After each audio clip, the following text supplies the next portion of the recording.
Yo, what up? It's your boy Rob coming back at you once again with another live stream. So before we get started, you already know what to do.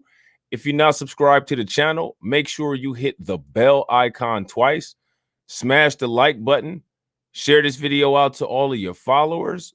All right. And let's get this Monday morning started. All right. So if you guys recall, this is part two.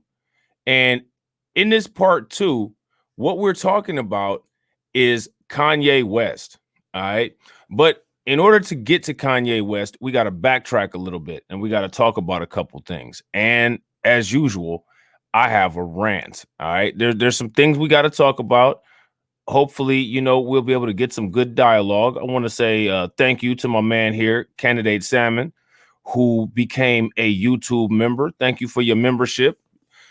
I would encourage all my people who have been around for a long time to do the same. That would definitely help the platform improve, as well as it would help improve the quality that I would be able to provide you all.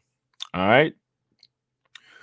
So one of the things that I like to talk about is world domination, being more competitive, being able to go out into markets, go out into industries, go out into continents, outer space, everywhere, and be able to dominate.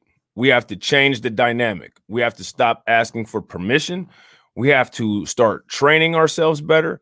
We have to be way more prepared for the world than we are currently, in my opinion. All right. There's a huge deficit when it comes to professionalism. All right. And that's a problem.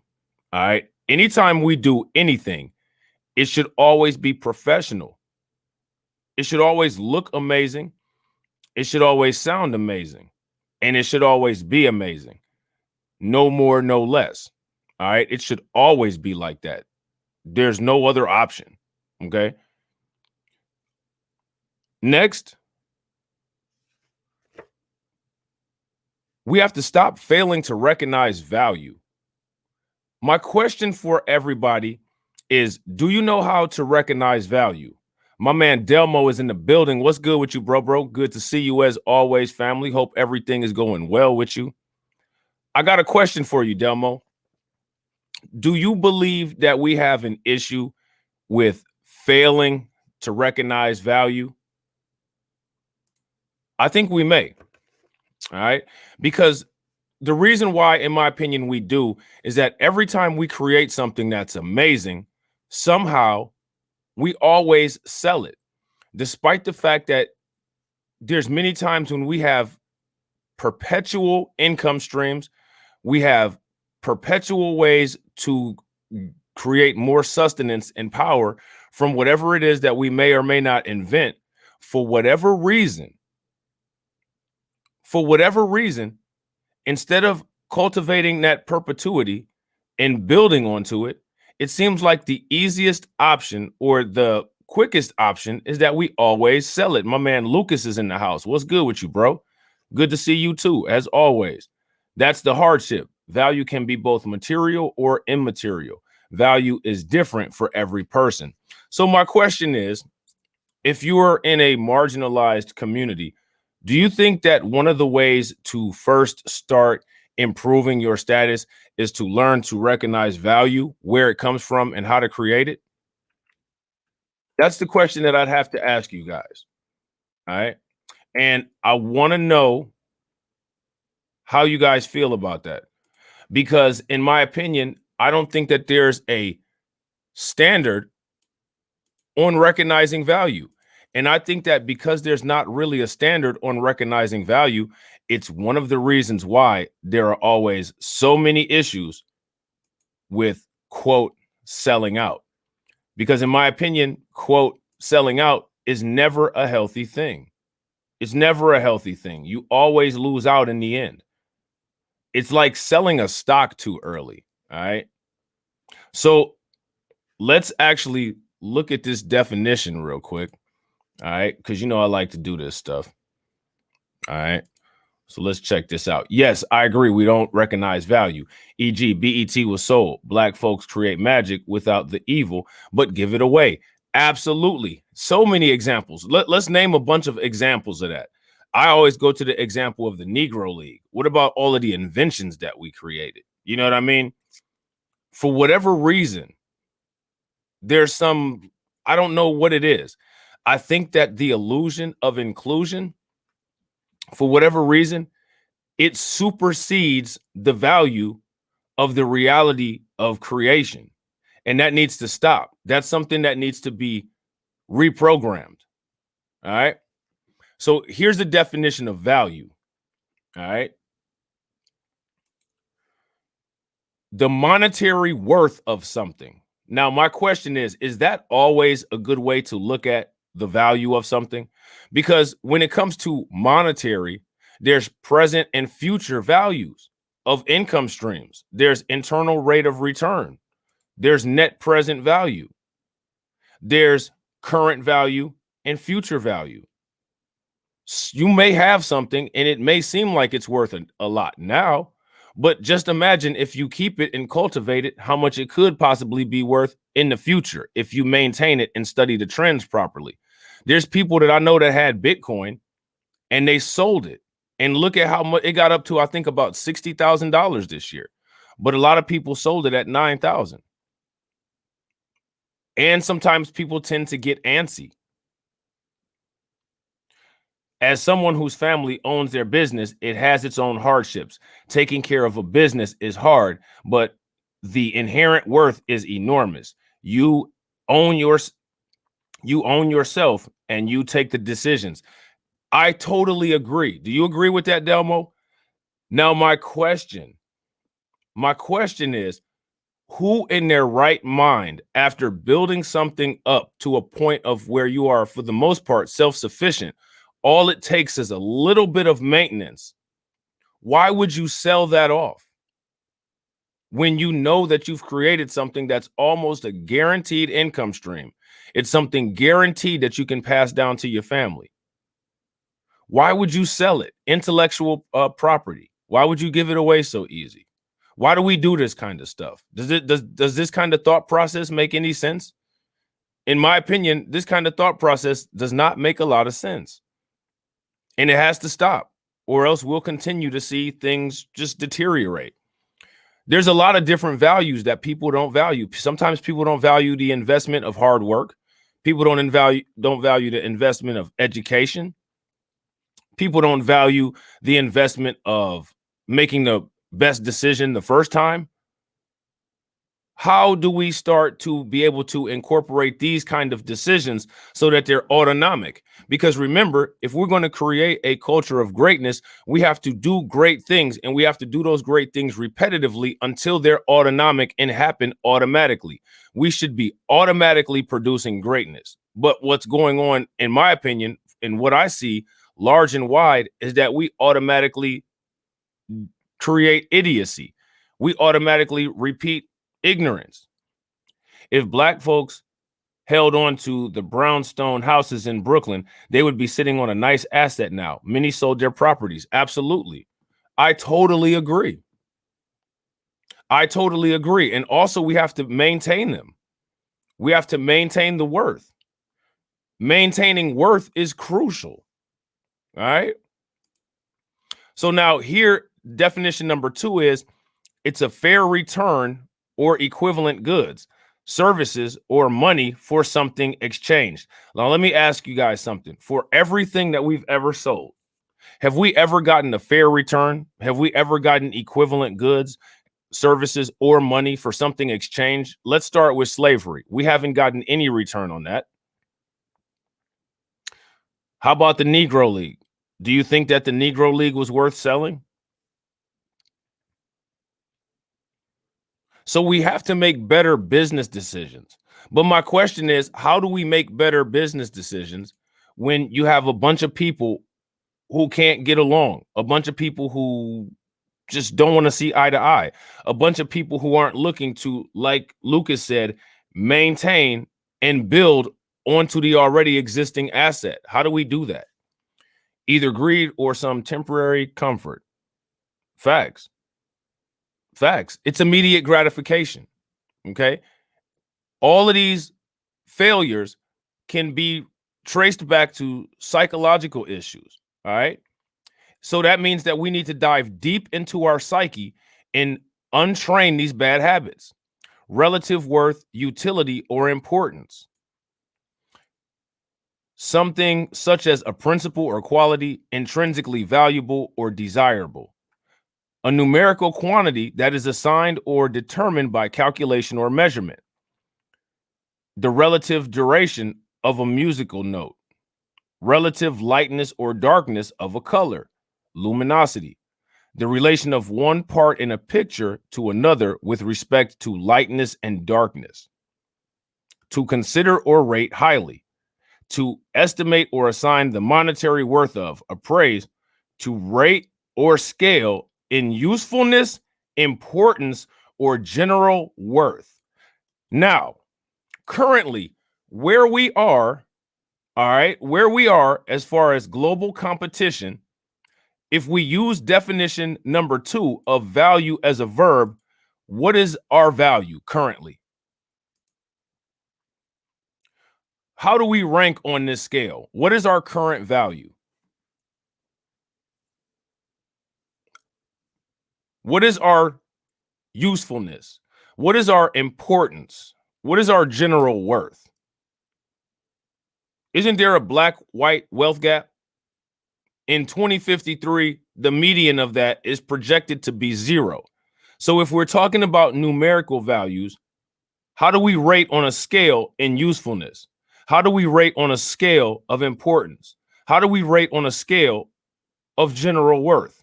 How important are we in standardized terms to the perpetuation and survival of the United States or wherever we are, whether it's the UK, whether it's Canada, whether it's Australia? If we all went away tomorrow, would these countries be able to survive?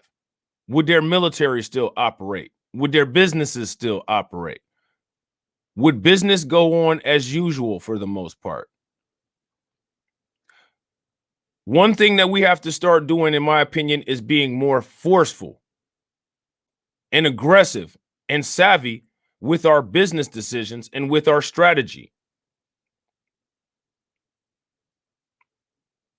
There should be a concerted worldwide effort to become an expert in future businesses like energy storage and energy production and hypersonic transportation, where those innovations cannot move forward without us. If we wedge ourselves irreversibly into a necessary industry, then that means that whoever benefits the most from the profits of that industry cannot move forward without us. While they can't move forward without us, we can be saving our money to build our own mirror company. Once we build our own mirror company in whatever non-disclosure agreement is over, we can then build a network of top tier scientists, top tier engineers, build a company that creates a quality product, become competitive with the company that we were first working for, and then aggressively buy that company. Now we have a bigger company. My question is why is that not an autonomic thought process? That's how it should always be. Anytime we enter an environment, the goal should always be corner the market, raise the price. Business is inherently an aggressive environment. You either take it by force or you lose. Competition is the name of the game. I totally agree. I totally agree. This is something that we have to start doing. So my question is, if we know this, why is this not happening? Why are we not doing this? Why are we not seeing any improvement?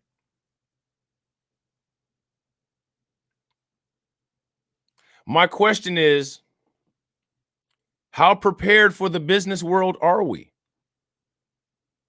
Do we really know how to deal with an aggressive business environment?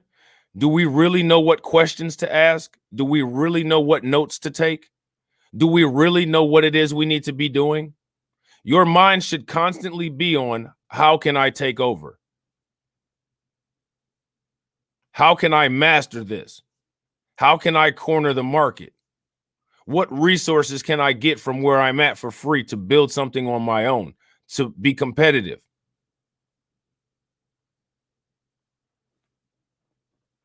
We should never be getting the paychecks. We should be in a position where we're getting the revenue and paying the paychecks. But we have generations and generations of parents who don't plan generational wealth. They don't plan a family succession plan. Your mother was a nurse. I want you to be a physician. Your kids need to open up a minute clinic. Their kids need to open up an HMO. You should always be thinking about how to create a conglomerate, not just living for the moment. We think too small. So my question is why do we think so small?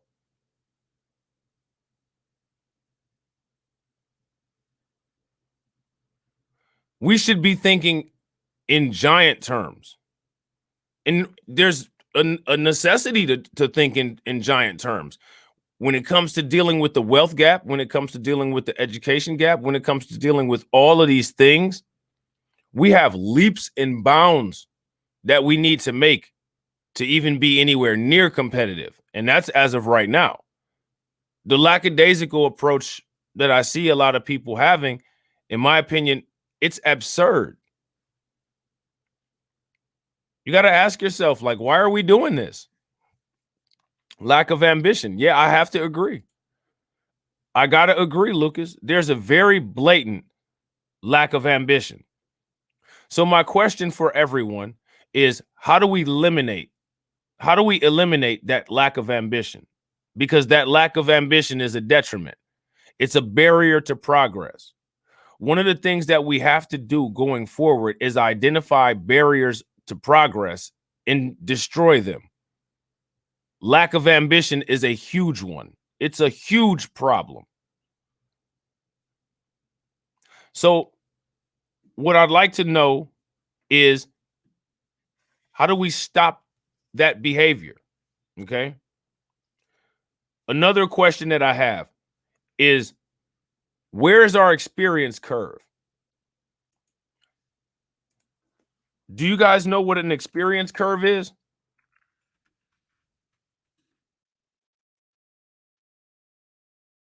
Where is our experience curve?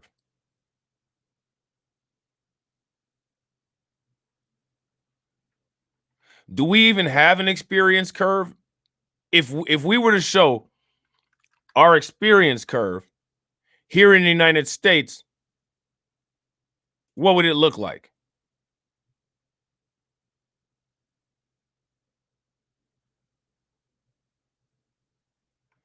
That's my question. If we were to show our experience curve here in the United States, I have to ask everybody, what would that experience curve look like? Would that experience curve look good, or would that experience curve look bad? We've been here for a long time. Now, my question for you guys is, do you know how an experience curve works? If you know how an experience curve works, let me know.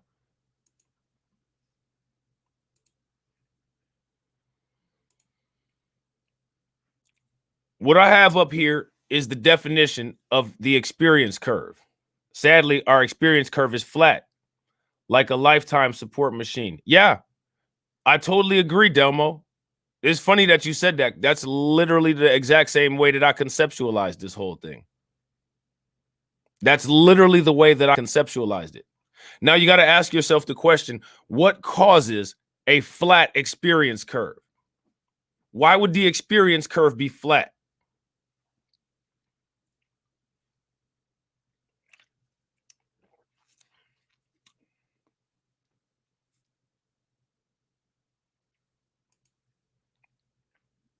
Why would we have a flat experience curve? And I got a question. In comparison to other people who are here in the United States, what would our experience curve look like compared to theirs? And my question is, in the current state of comparing all of those curves, is our curve acceptable? Is that where we need to be? Is that where we want to be? And why are we there?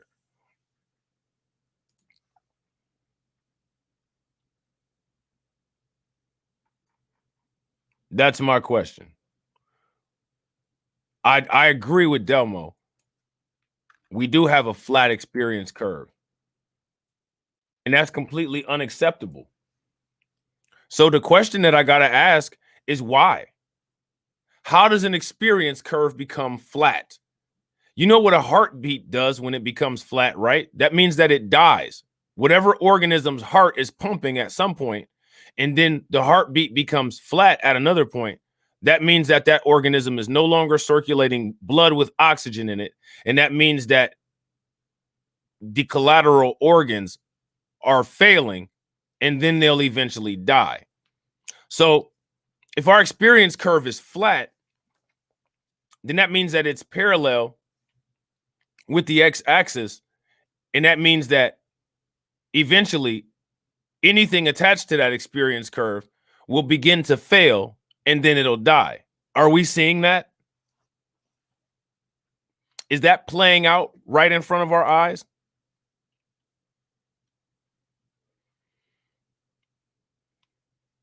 It's very frustrating and sad to watch. And the thing that's crazy is that for whatever reason, people are living in a delusion. And for whatever reason, they think that we're doing a lot better than what we're doing. Sometimes when you live in a delusion and you have dissociate syndrome, you tend to anesthetize things by just imagining that something's going on that's not. Us imagining that we're thriving, us imagining that we're making strides here in this society, that's not happening.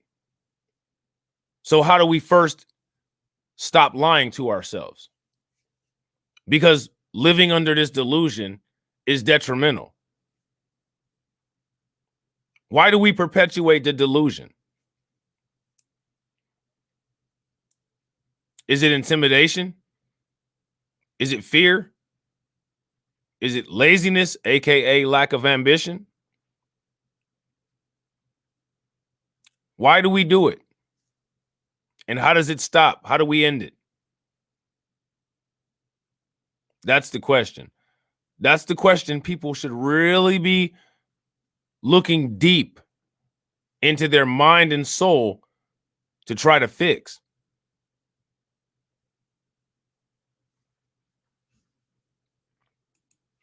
What is the experience curve? The experience curve is also known as Henderson's law. The experience curve is also known as Henderson's law. An experience curve is an economic term, which means that the more a firm produces of a particular good or service, the more it gains efficiency. Now, I find that interesting. I find that very interesting because you can substitute things for the word firm, right?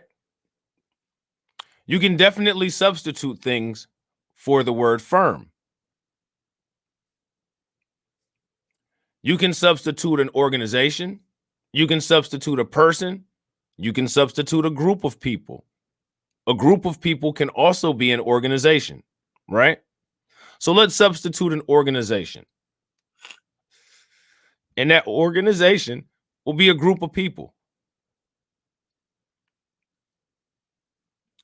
As Tariq said in one of his broadcasts, Black folks are scared to grab power and maintain and redefine the power obtained. So I'd have to agree with that. So I think that there's some who are scared, not all.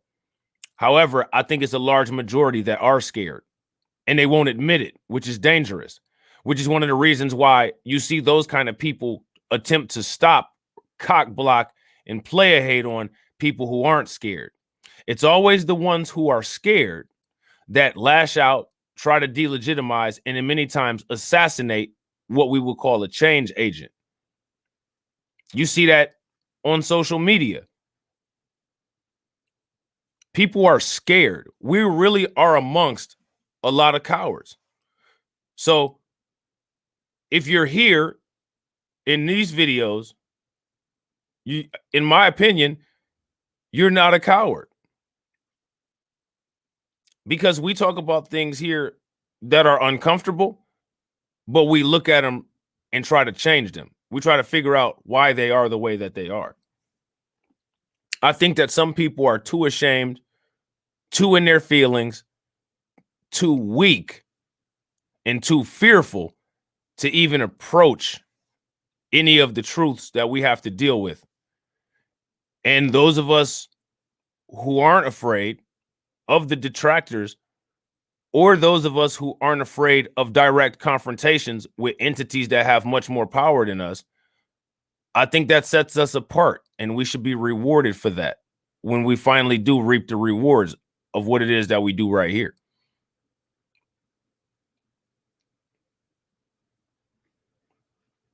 Because nobody else is doing it.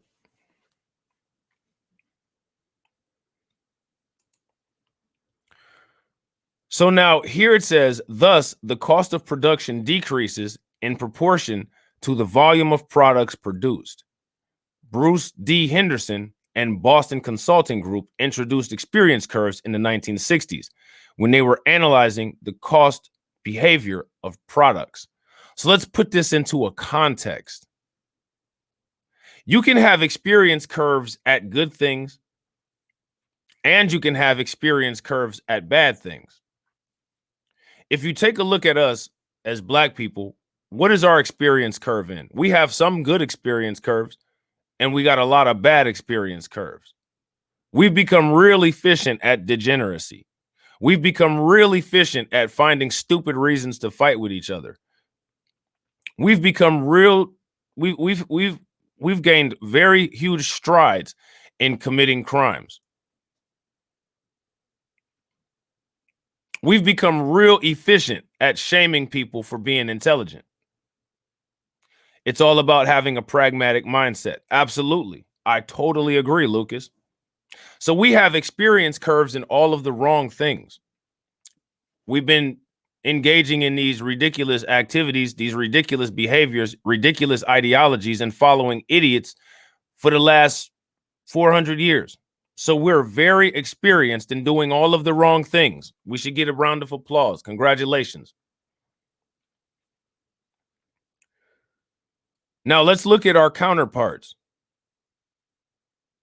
They've been colonizing and taking over places for 400 years. They've made it to the efficiency level that now they're about to start doing that in outer space.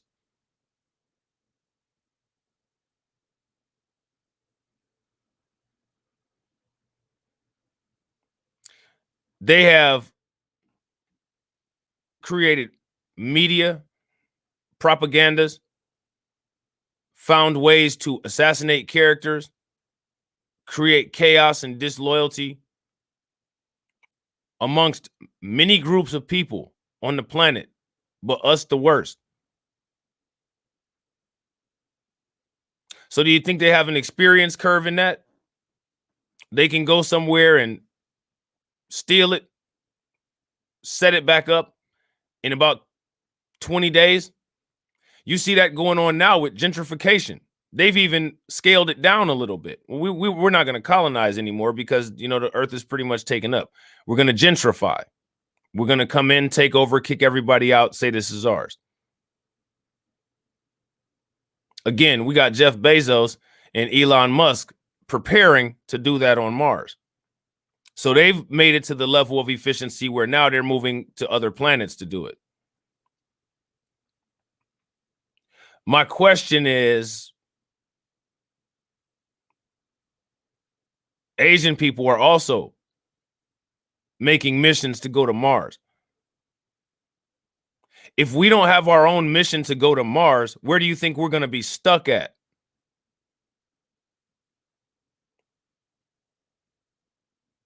The whole point of the race is to leave somebody behind. And I don't know, man. I think a lot of people just want to be left behind. That's them, not us.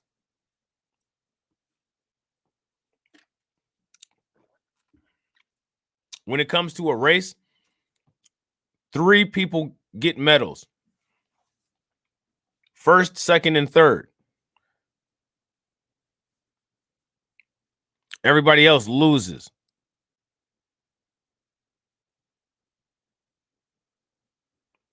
Do you see us in first, second, or third place in the current race that we're in? I don't. I don't see us in third place at all. So right now, we're not even placing. We don't even have a medal. Does anybody see that as a problem? Does anybody want to confront that problem? Or is everybody just cool, you know, with the little trinkets that we have here? I don't think people are equipped. And I think that they like to douse themselves in the delusion that because they make a couple dollars, you know, everything is all goody goody. Newsflash, is not.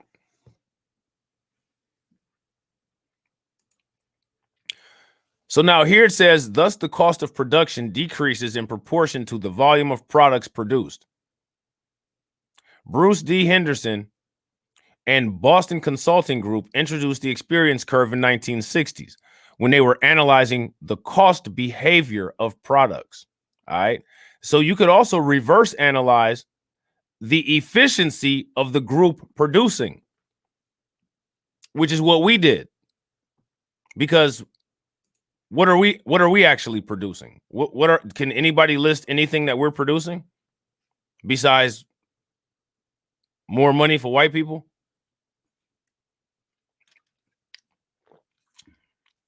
What is our original product? If the world crumbled tomorrow, what could we sustain ourselves with? You don't think that Asians and white people are going to price you out of Mars if you don't get there? What's up with the lackadaisical delusion that we live in? Seriously, it's really irritating. I don't understand how people aren't upset. I don't understand why people are focused on the stuff that they're focused on, which isn't doing anything for any of us. Anybody got any answers? Because I'm coming up blank. I don't have any answers.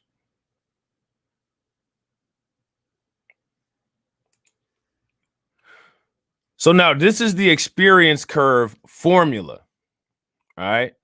The formula for experience curve is Cn equals C1 negative N, where C1 shows the cost of first produced unit and Cn shows the cost of N produced units. N shows the volume of production. A shows elasticity of a cost in relation with output. Reason for the effect. This is important because we have to understand these reasons. If we don't understand these reasons, then we'll just notice phenomenon and not know how to manipulate them. I really don't think either people have the tenacity or people are interested in wanting to undertake the responsibility of trying to make logarithmic and exponential gains and changes. I believe that people are under some kind of paralysis from the little trinkets that they get from the system of illegitimacy by being under somebody's existing infrastructure, knowing you'll never master that infrastructure, but because that infrastructure sustains a semi-comfortable life for you, you're perfectly okay with it. That's selfish. You Law, my man, what's good with you, bro?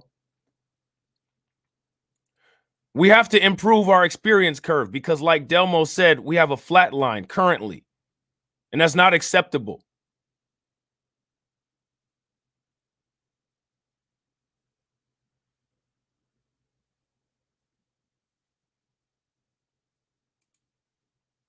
There are many reasons for an experience curve. Some of the following are reasons. Now, what I want you guys to do is while I'm reading these, I want you guys to guess some reasons for experience curves. Because once you guess and you start to get in that thought process of how to make your process more efficiently, then guess what? You'll be able to gain from the experience curve. The experience curve is when you first make a YouTube video and you get 1 view on it. Then you make your next YouTube video and you may get 2 videos. You may get 2 views. Then you make your third YouTube video, you might get 10 views and a subscriber. Now you examine that 10th video and see what it was that was different that not only got you more views, but this time someone committed to you to subscribe. I see Black people on YouTube making content that have hundreds of thousands, even millions of subscribers. How come we can't apply that same process to examine what created that success and then apply it on a wide scale so that everybody can benefit? We have the talent. I saw new clips from Ghana of college students that generated electricity from soil fungi. It lit a bulb. Oh, I believe it. I worked with some Nigerian doctors who were some of the most brilliant people that I've ever encountered.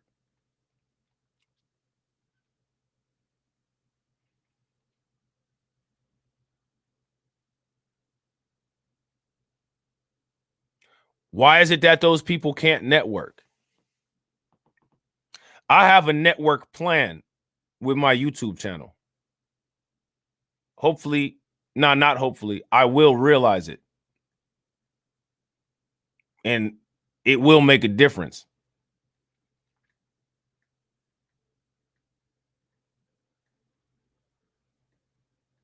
And if it benefits the few, then that's more for us.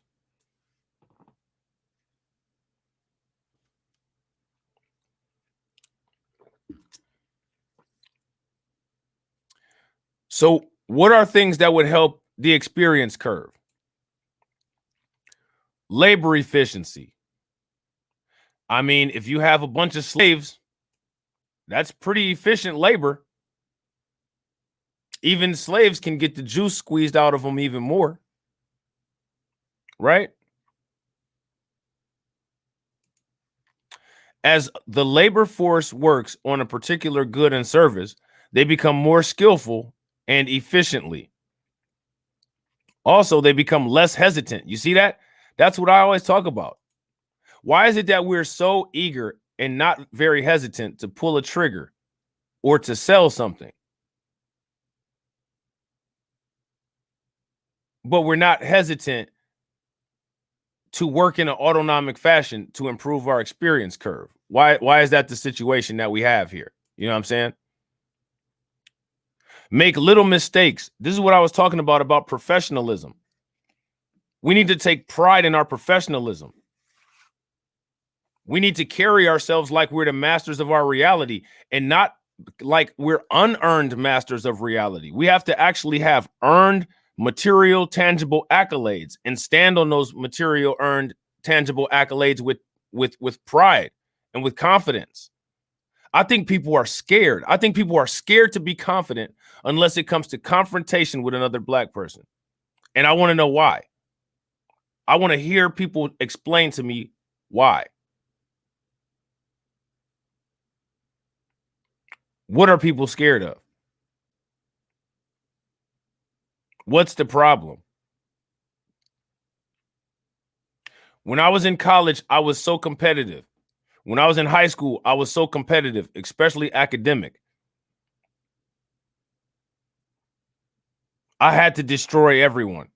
It got to the point to where I was automatically destroying everyone. And then I wasn't satisfied with how badly I was destroying them. So I had to just completely crush with the margin of defeat.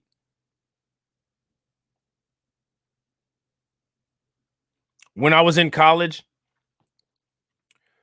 there was a point where I felt like I didn't do as well as I could have if I didn't get a score that was 25% higher than everybody else. I automatically knew I was going to get a higher score. It just had to be 25% higher. I chose my margin of how badly I was going to defeat people. Losing wasn't even an option. I already know I'm going to do better than everybody. How badly do I want to do better than how much more do I want to do better than everybody? I think this time it'll be 25%. I think I'm going to get 100% on this test while everybody else fails. That should be the mind state. My question is, how come we don't automatically have that mind state? And my question is, can it be developed? I became so fierce and so bloodthirsty when it came to academics and when it came to learning and when it came to accuracy. By the time I was in college, because I had been doing this since high school, by the time I got to college, there was literally no competition.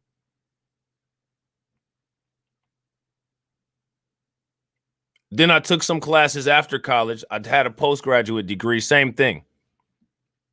Then it got to the point where I was challenging myself, how badly can I defeat everybody else's score without even paying attention or without even using my book?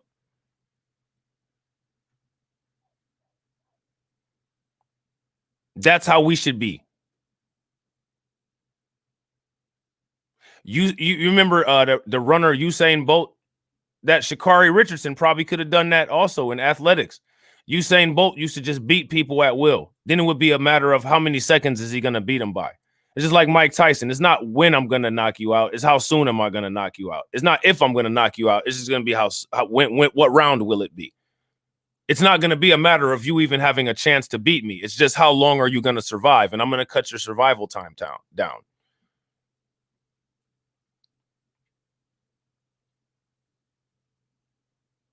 So my question is what intimidates people to where they're scared to face their competition in the real world in those terms? When I'm looking at you, I'm not even looking at you in terms of a loss. I'm looking at you in terms of how badly I want to beat you up.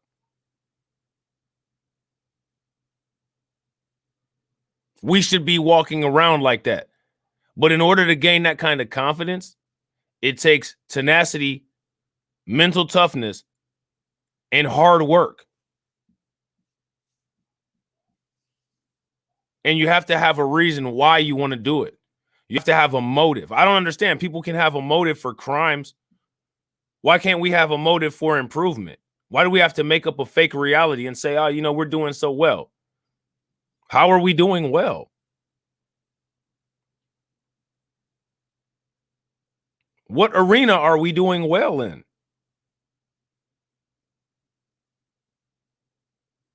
What black billionaire is going to be the third person on Mars? And why isn't that black billionaire the first person on Mars?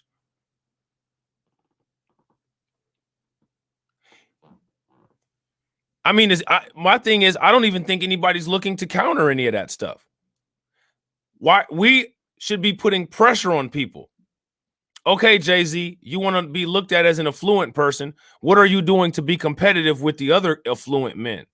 You plan on buying half of Antarctica or something? Do you plan on buying, a quadrant of the Atlantic Ocean? What are you planning on doing? What are your takeover plans? What is going to be yours?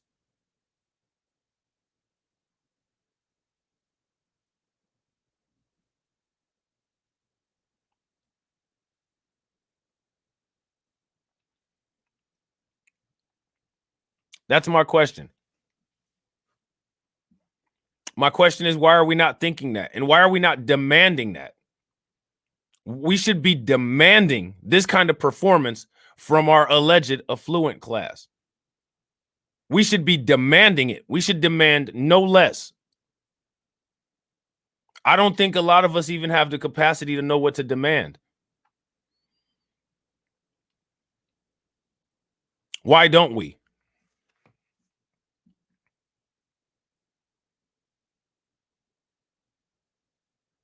When has anything that the rest of the world done ever been shared with us? Never. It's only ever been weaponized against us. So why do we sit around as if we're making collective humankind strides? We're not. And it's not us doing that, because our culture and things that we create and come up with are always shared. If they're not shared, they're taken. So why are we sitting here acting like we have to play nice in the sandbox and like there's this big kumbaya and game going on? There's not.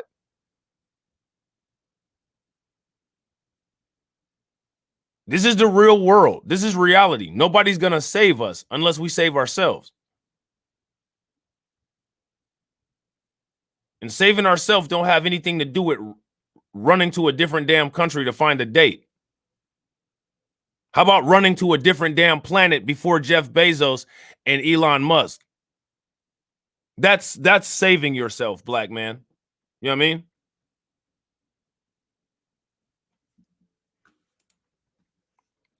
Standardization.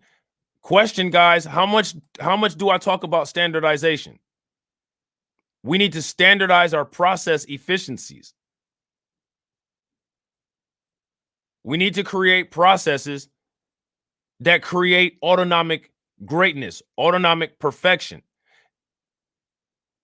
Practice it until it's perfect, ingrained muscle memory, and is happening automatically like breathing or heartbeats, so that everything that we do is constantly value added until we maximize every motion from the time we wake up in the morning to the time we go to bed. That's how you make those logarithmic strides. A lot of people still thinking in terms of linear motion. We don't have the time, we don't have the luxury to be thinking about anything in terms of linear movement. The only way of survival is exponential or logarithmic growth. We have to be moving in terms of parabolas, not slopes, curves, Moore's law type movement, bacterial. We don't have time for Lego blocks. Okay?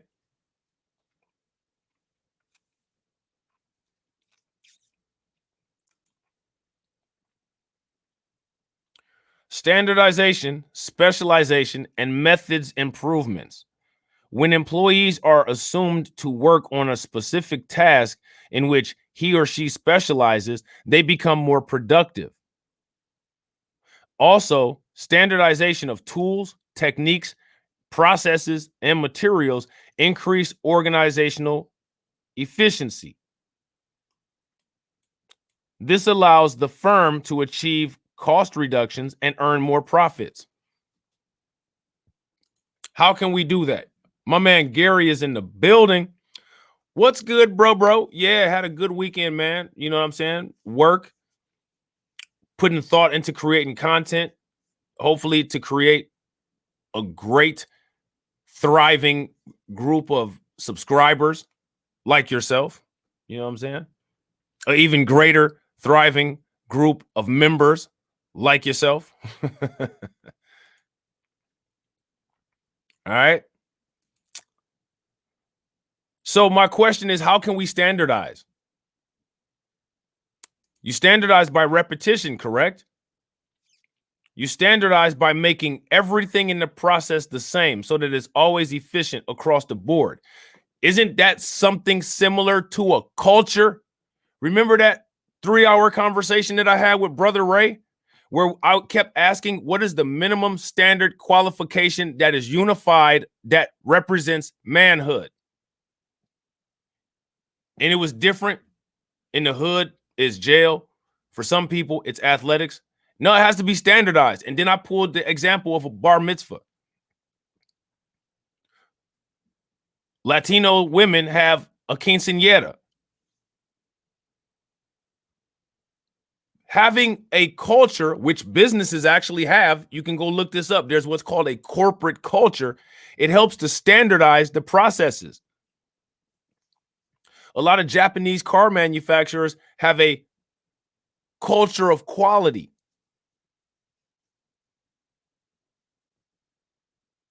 They have a culture of efficiency. If you have a culture with how you cultivate from birth to adulthood, then your results should be the same or at least somewhat similar across the board. If everybody's raised right, if everybody has the correct neurostimulation, if everyone works hard and studies, if everybody specializes in something that is not detachable from the way that the country works, then we can create a large amount of quality people. My man, boxing, MMA, that's what's good. Appreciate that. That's what we need to do. Now, my question, you guys, is how do we do it? I have an idea of how to do it. But my question is everybody willing to try? Is anybody willing to put in the work? Or is Delmo right? We're scared to take power and have the responsibility of it. That would be a very sad state of affairs if that assumption is true. But unfortunately, it doesn't matter if it's true or not.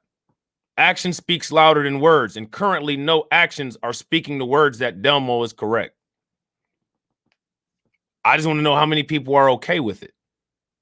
How can anybody be okay with it? That's my question.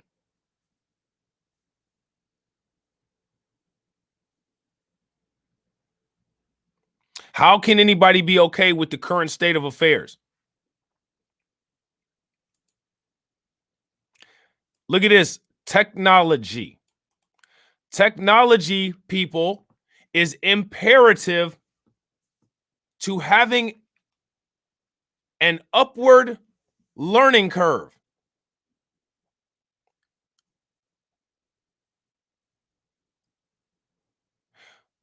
What do you think happens to a society or to a community that has a flat learning curve? This is my question. I want to know, guys. What happens? Standardization or systemization takes discipline and commitment. Yeah, that's facts. The people here in the United States are so good at racism, they've instituted what?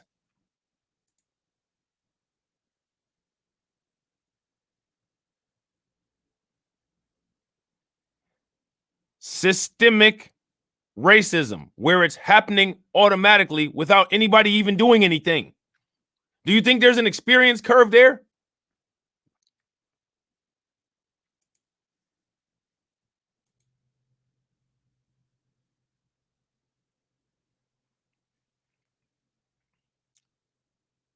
They have created systemic racism where it's not even being it's working autonomically. We don't have any businesses. We don't own very much land. Communities are failing. Kids can't read.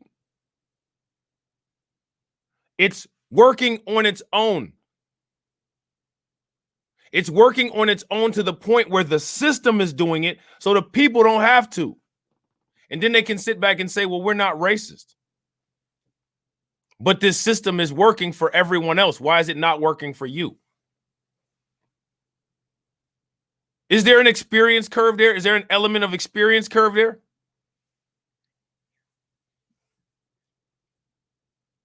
Why do you think they don't want people learning critical race theory? Because if you learn and understand critical race theory, then the invisible racism that runs systemically, you'll be able to detect it.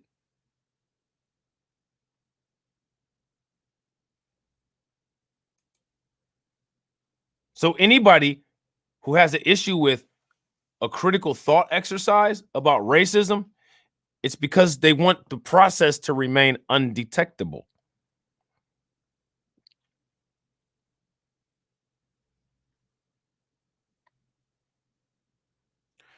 Product redesigns.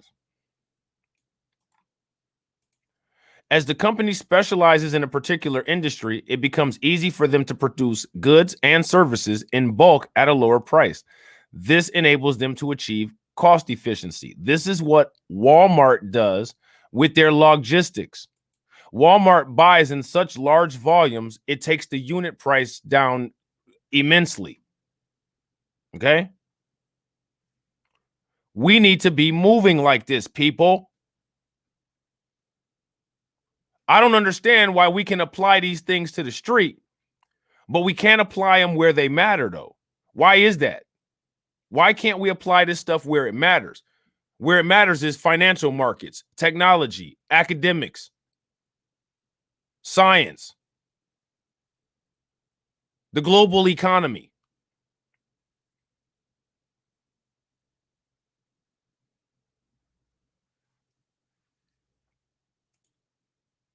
Shared experience effects.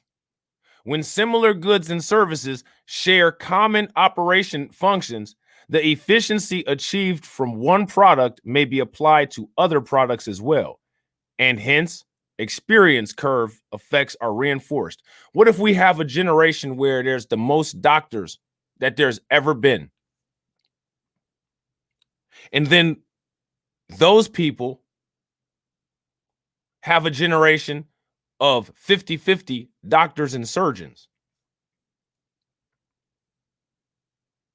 Once you've created a pattern, you can apply that pattern to other things. Why do you think that the people who were running alcohol during Prohibition are now billionaires in the alcohol, beer, and liquor industries? We should be doing that with marijuana. My question is, why is that not happening?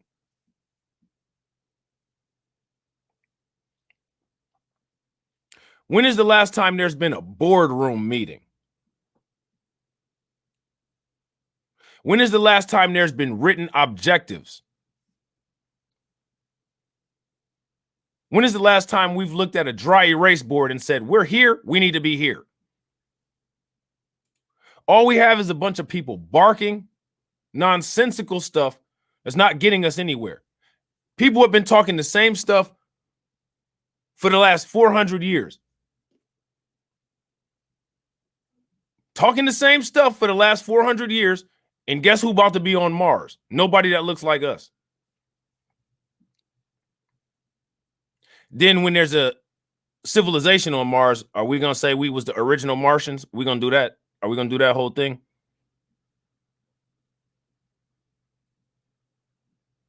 How do we become more competitive? When do we realize that we're not competitive at all and confront it by confronting ourselves, removing the toxic element, and actually getting something done?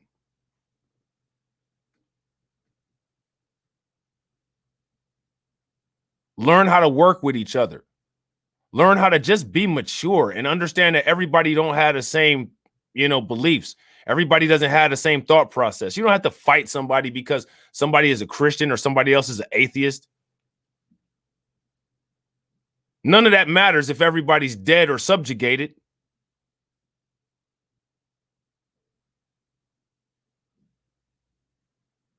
There needs to be a minimum amount of cohesiveness, at least on the economic front.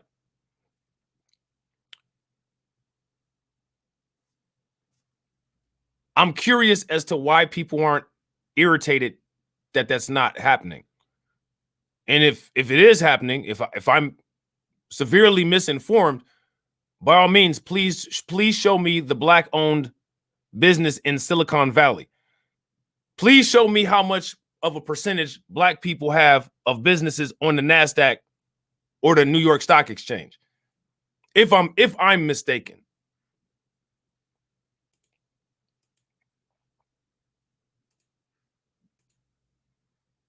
Because I'm only human and I can be mistaken.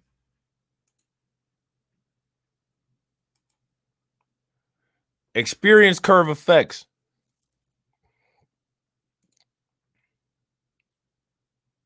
In industry, models of the learning or experience curve effect express the relationship between experience producing a good and the efficiency of that production. Question: what goods do we have experience in producing? Remember Dr. Claude Anderson did that speech and he said, what do black folks produce? Sweat. He said black people specialize in sweat production. That's what he said. That was the answer. Athletes.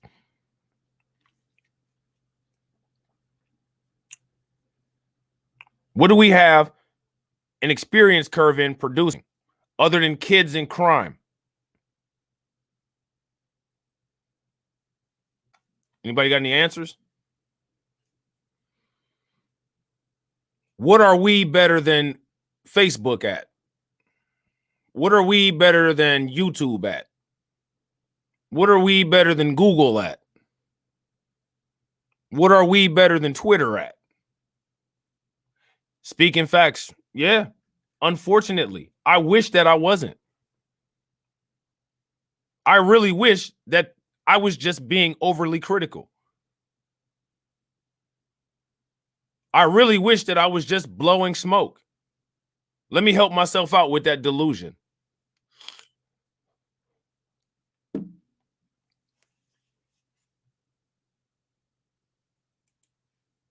I don't think that people want to compete.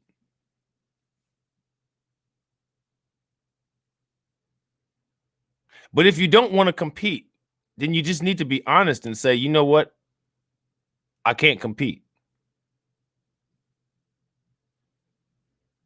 Don't stagnate the rest of us by attempting to perpetuate an illusion that we're doing so much, because we're not doing anything. We have a flat experience curve. Show me where we have an experience curve where the curve approaches being parallel with the y-axis. Show me that. What industry? Hip hop? Okay, I'll give you that. Athletics? Okay, I'll give you that. But we still haven't reached an experience curve in self-producing those things. So it doesn't matter, because the people who run those businesses can just shut that market down at any time. And then you just scrambled. You just all over the place. And you have to build your own factors of production. Factors of production have value, and people don't know how to recognize the value. One issue with recognizing value is that people don't even understand what factors of production are. What factors of production do we have? Energy companies? Do we have any energy companies? Media? Do we have any media companies?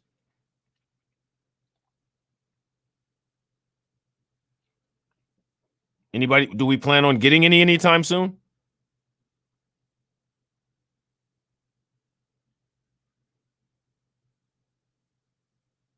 I was thinking a lack of ambition in people. Yeah.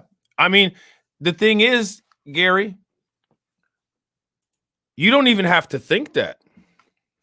I mean, we can just look around. We're absent everywhere we need to be present. And we're present everywhere we need to be absent. A little bit of dyslexia going on there. You know what I'm saying? A little bit of dyslexia going on.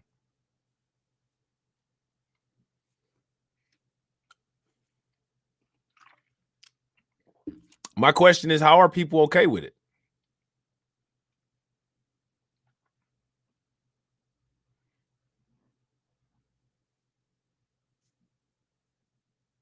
As long as people are okay with it, it will continue.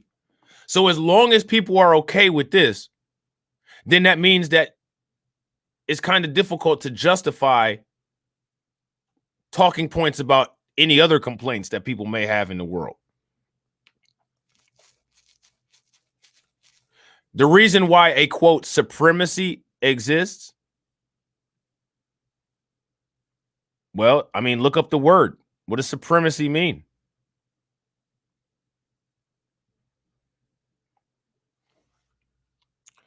That can only be changed by being competitive.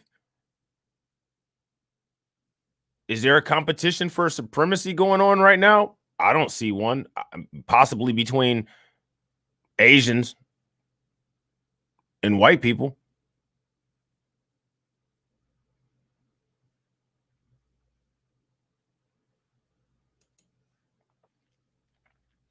So now here it says the effect has large implications for cost and market share, which can increase competitive advantage over time. Yeah, I'd say. My question is, do people know what competitive advantage is? Better question. Do people care? I can't talk about lack of ambition. I'm a builder, you know. I ain't mad at you. Yeah, I ain't mad at you. We all need to be builders, bro. I can't talk about the lack of ambition either because I'm ambitious. In my opinion, lack of ambition is kind of coupled with a couple other undesirable traits. You know what I mean? People need to check that. You feel me? So, yeah, man, our experience curve is at a flat line. That's one of the reasons why the answer to dealing with any problem that we ever have is always a boycott. I get so sick of that. So sick of it. Let's boycott. Let's not and say we did. Okay?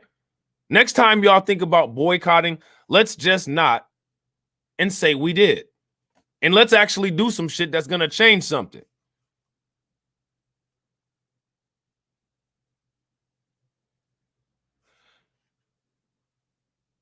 Remember when there was the issue with the black content creators on TikTok?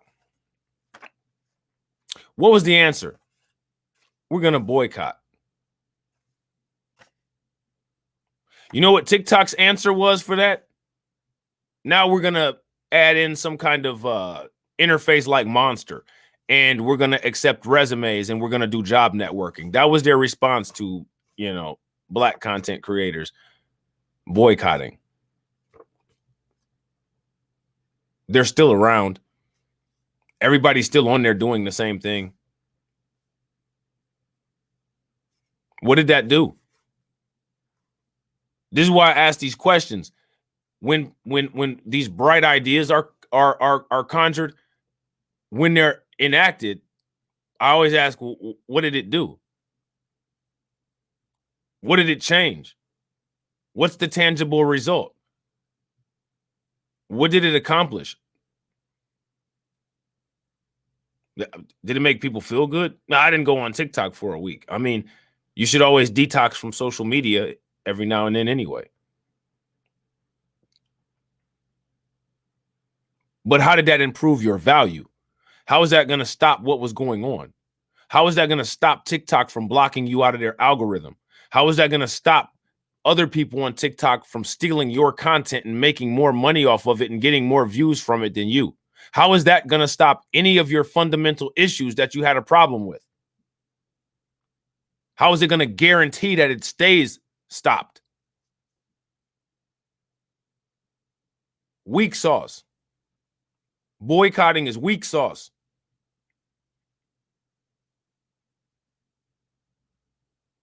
Power moves is making a rival TikTok.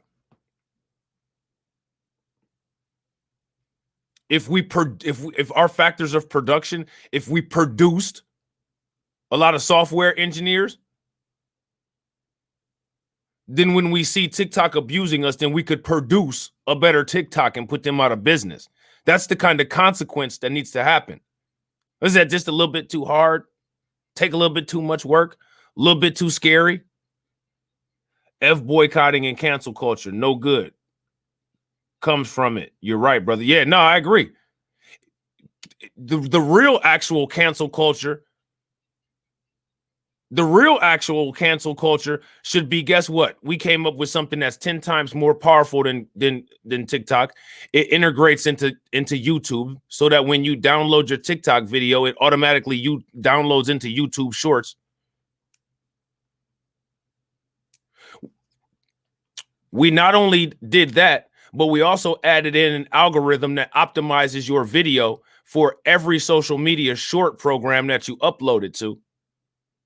And we have a special category for recommended that puts in dances and has a contest.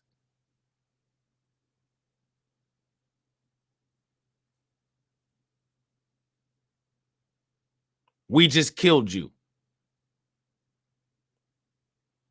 Don't ever play us on the algorithm again. That's canceling. That's the kind of cancel culture I want to see.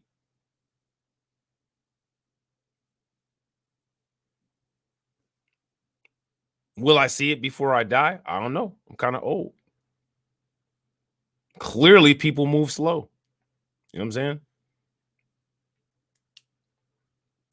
There's plenty of opportunities right now with the blockchain. You can't even get people to listen when it comes to talking about cryptocurrency. But then when the new financial system comes in that's based on cryptocurrency, everybody be all mad when everybody else has more money, when you could have been investing in saving cryptocurrency slowly right now. But you don't want to listen, though. It's not going to help you right now. When you make a fluency for yourself, you don't live in terms of right now. You live in terms of the future. What does your future look like if the only thing you're looking at is right now?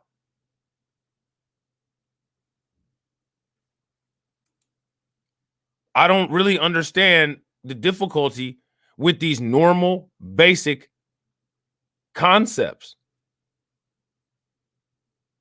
It's truly, truly mind-boggling to me.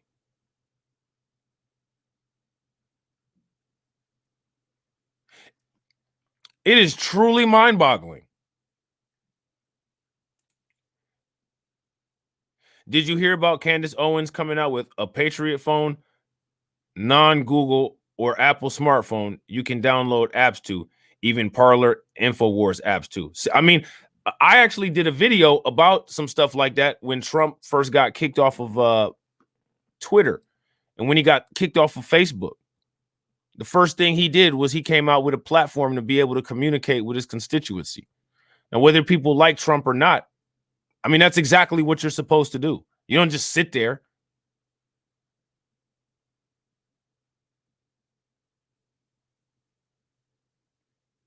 I don't understand the mentality. I don't get it. I don't get how people can find comfort in stagnation. It's nauseating.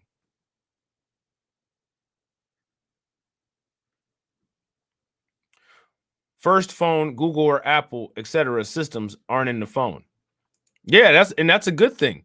There literally needs to be competition. Google is actually borderline on having a lot of antitrust issues.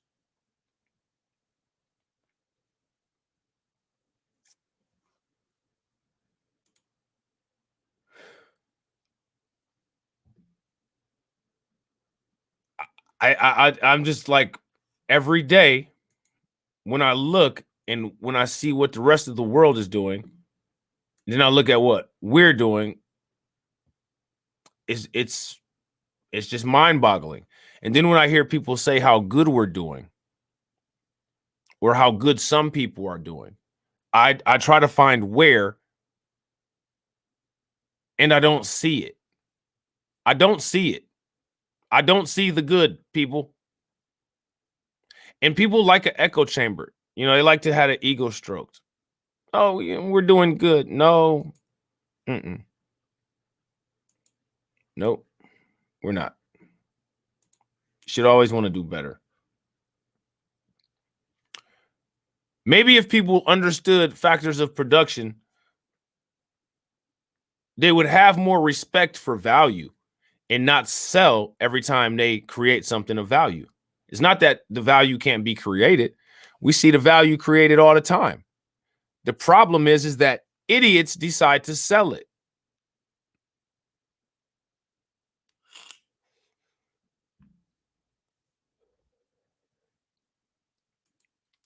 Factors of production.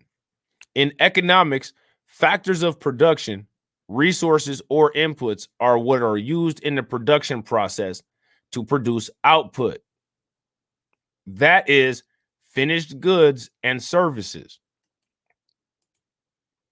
The utilized amount of the various inputs determines the quality of output according to a relationship called the production function. There are four basic resources of factors of production. This is important. There are four basic. This is basic stuff.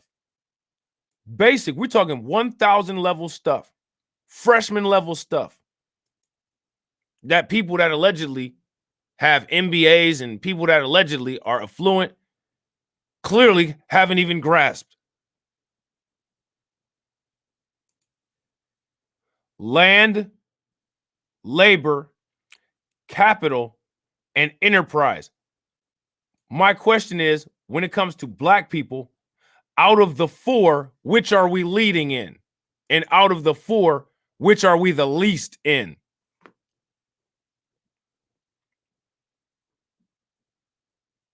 Of the factors of production in a basic economic system, which of those do we lead in? And which of those do we fall last in?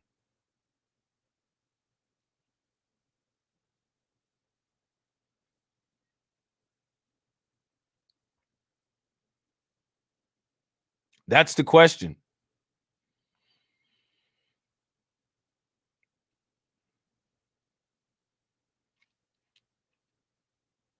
My question is, whatever the answer may be, what's the reason for the answer? Because there has to be a reason. And if you want to change it, then I'd advise people try to figure out what the reason may be.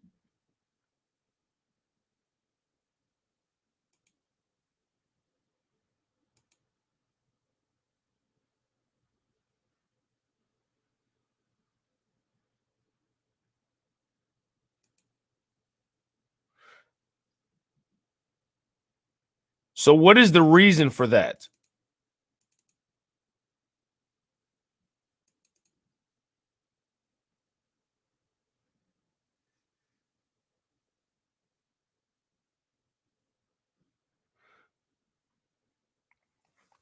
What's the reason for that, peeps?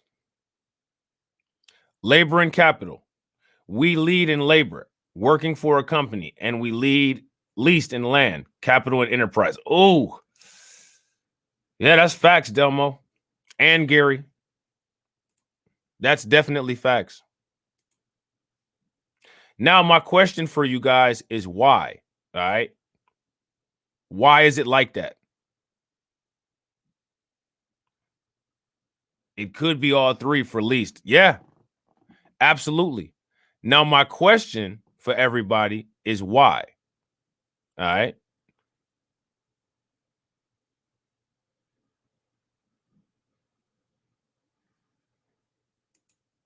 Give me a minute.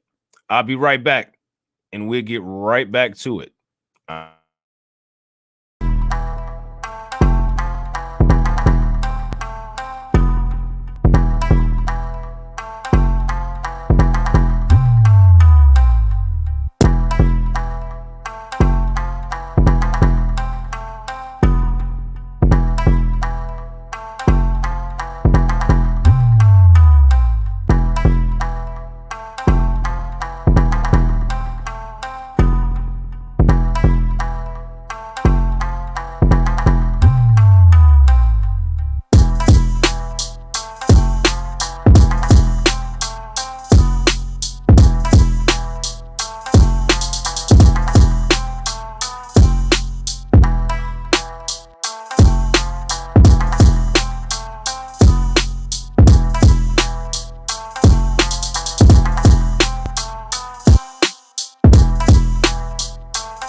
All right, we back. My bad. Sorry, Demo. I said what you said. I didn't see your comment. Oh, it's all good. It's all good. What's up, Saint Beloved? They can't help themselves. They're trying to obtain more power. Well, we need to obtain more power. We need to obtain power, period. They already have all the power. There's no more power that they can get. That's why they're going to Mars. No, I'm still here, bro. Your boy had to go fix my fluid balance. It's been a minute since I had any coffee. You know what I'm saying? I got to get used to that shit again. So let's go back to this factors of production stuff. If you guys haven't smashed the like button, help your boy out with a like. All right, we got to unite and stop the purposeful division.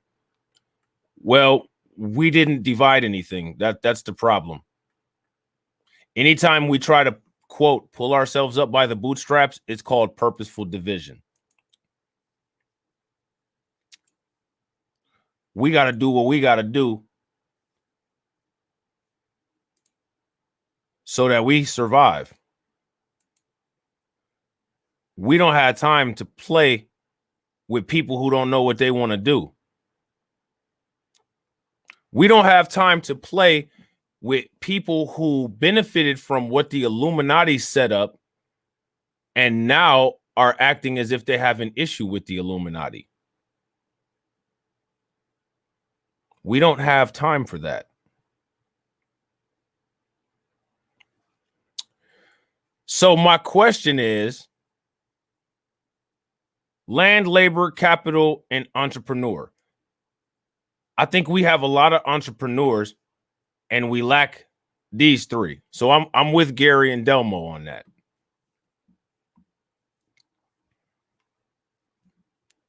Okay. And I'm not trying to be like, I'm not trying to be funny or anything, because in my opinion, this ain't a laughing matter.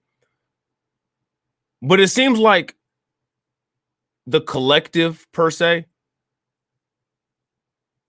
the only time they want to, quote, work together is when we're actually trying to become independent. And I think it would be best if we became independent.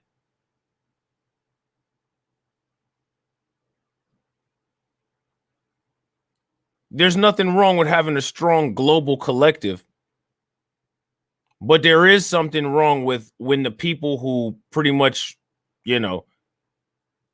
stole every single thing that you have try to reel you in again and say, let's work together. Let's not. Let's get to where we can effectively defend and defeat. And then, possibly think about working together if there's a change in behavior pattern.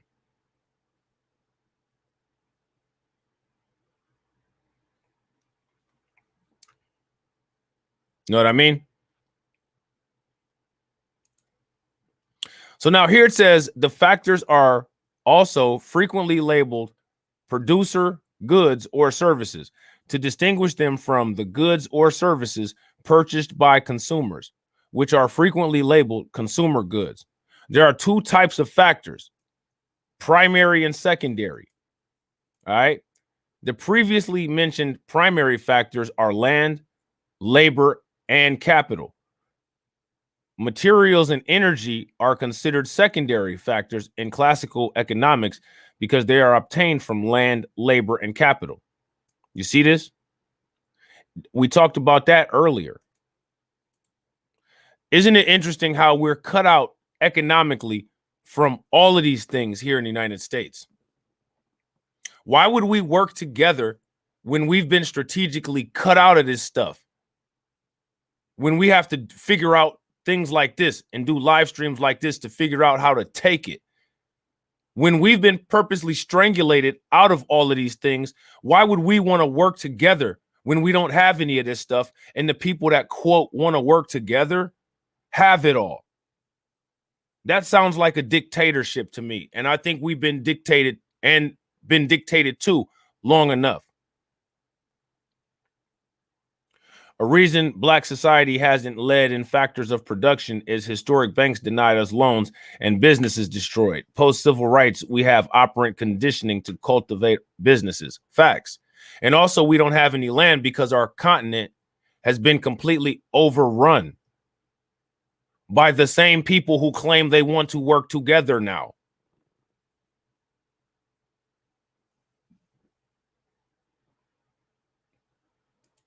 And the thing is the historic pattern of any time that's brought up, continuing to deflect away from it shows the indicative probability of the same thing happening again, which is why the most safe solution is to build ourselves up where we can crush anybody that violates us, and then think about the possibility of a test run.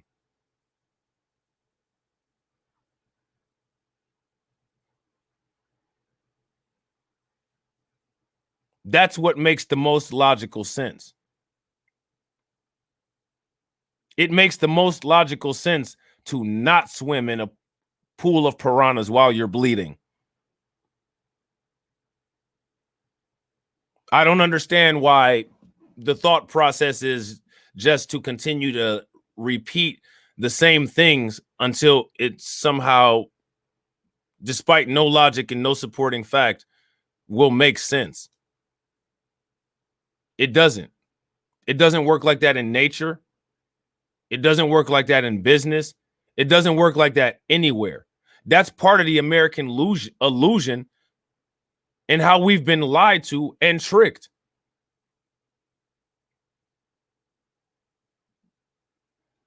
Am I wrong or am I right or am I completely off base? Am I living in an alternate reality where none of this stuff that I said happened? You don't trust people who repeatedly stab you in the back, and we've been stabbed in the back since the 1500s. The reason why we continue to get stabbed in the back is because people attempt to try to work with people who have no intention on working with them. They have intention on working them.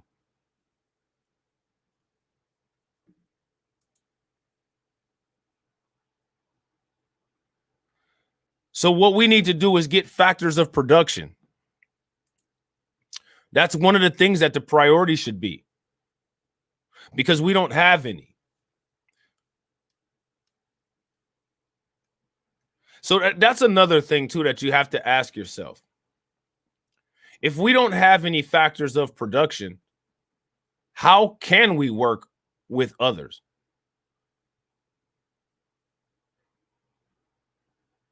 Black society needs more and more entrepreneurs to help catch up with the 1% who have been controlling the factors of production for them for hundreds of years. Facts. That's facts.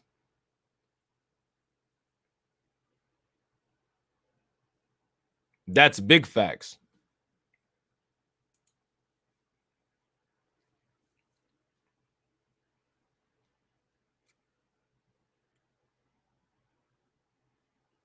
So next, we need to talk about the new unspoken political party. There's a convergence going on right now behind the scenes with conservatives and Democrats, conservatives and liberals. They're slowly and quietly coming together as one party. Has anybody else noticed this? When you listen to a liberal on TV, they sound more and more like a conservative. When you listen to conservatives, they sound more and more like liberals. They're all coming together. And guess who they're leaving out? It's very easy to see who they're leaving out. So Saint Beloved says, who's stopping you, right? There's an article here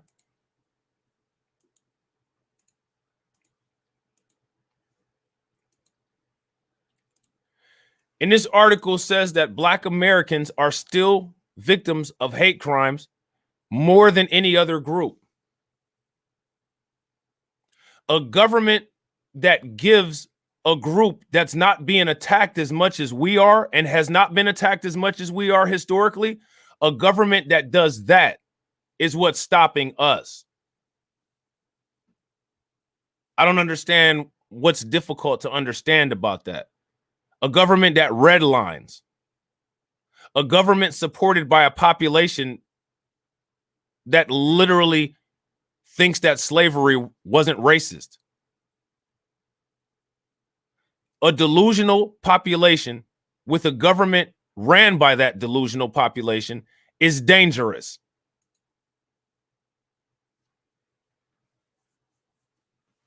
Clearly, Wilmington, North Carolina, race riot, race massacre. Tulsa, Oklahoma, race massacre. Rosewood, Florida, race massacre. There's been at least 50 or 60 race massacres in the United States because white people have a problem with black people pulling themselves up by the bootstraps, despite the fact that that's the favorite thing to say. I don't understand. You want unity, but you segregate. We didn't segregate ourselves. We didn't even ask to come here.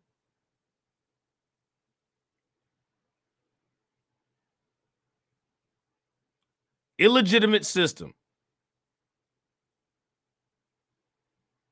Elaine massacre, right? And that's just what's going on in that's just what went on in the United States. God only knows what went on in the UK, Australia, Canada.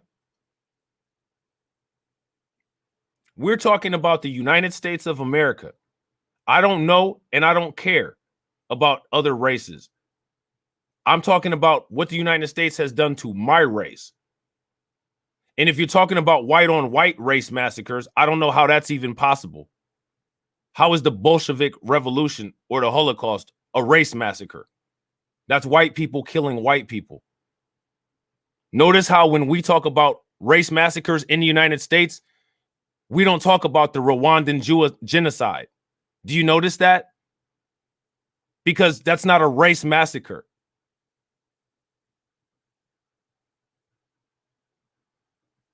What about the massacre of the indigenous Canadians in British Columbia? I don't understand what the issue is that you all can't allow this to marinate in your brains, the things that you did. They literally just dug up, I think, 260 kids at a boarding school in British Columbia. Now you ask, has there been race massacres of other races? I'm going to ask you a question. Who massacred all of those other races?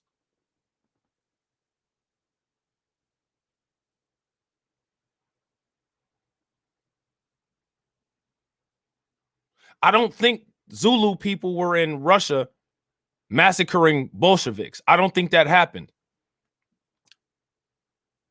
I don't think Nubians were in Germany massacring the Jays. I don't think that happened.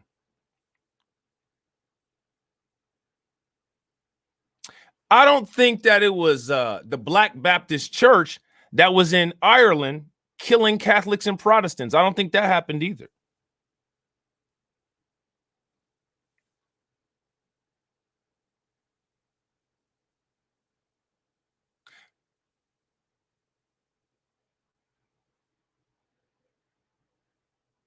Correct me if I'm wrong.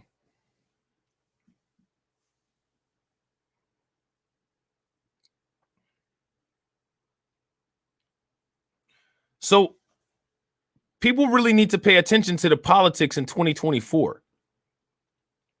Because the politics in 2024, now that the Democrats and the Republicans have allowed their Hegelian dialectic of this fake fight that they have about immigrants coming in, it's going to push our population down, which means it's going to decrease and dilute the potency of our vote. So not only are we going to be locked into a permanent financial underclass by the quote people that quote want to quote work with us, it's okay as long as it's okay to work with us as long as you know that you're at the bottom, and it's okay to work with us as long as you know that your vote won't matter. Yeah, no.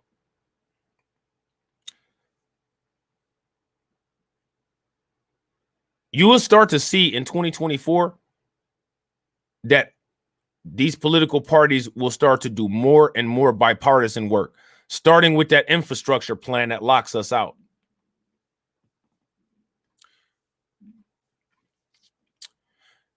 Now, I don't know if anybody is aware of what barriers to entry are. Does anybody know what barriers to entry are when it comes to a business? First and foremost, there's natural barriers of entry, but then there's second that are systemic and racially instilled, stitched into the United States.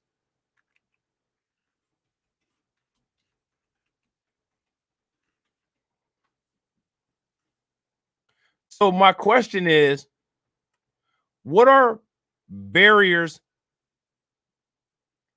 to entry?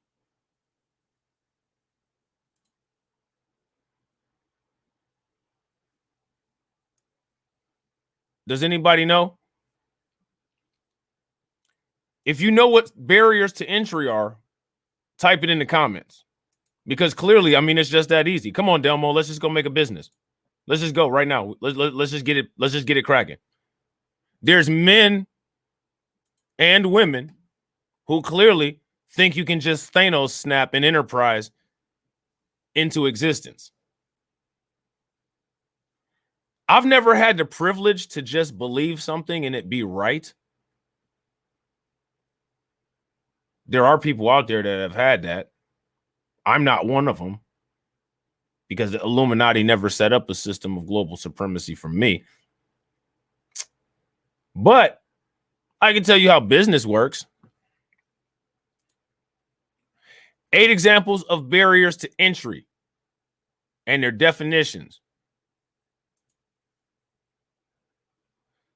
Customers or buyers, suppliers, substitute products or services, current competitors, and new entrants. Who remembers that article from the New York Post where the black businesses had the COVID-19 relief money barricaded from them by the white and Latino businesses in Oregon? Not only does the rest of the United States boycott black products, but they'll either use the legal system or put in legislation to stagnate any efforts that we make, which is one of the reasons why we just have to do aggressive takedowns. Barriers to entry, usually operated by a monopoly or oligopoly. Example, cost to establish. Yeah, facts. Now, these are barriers of entry that affect everybody. When you have the government and the rest of the population working against you, then you have even more barriers, which is one of the reasons why cohesiveness is so important. Supporting your own economy is so important because automatically, do you see, like, as soon as we start talking about business, how Saint was like, well, we all need to do this. That's a barrier to entry.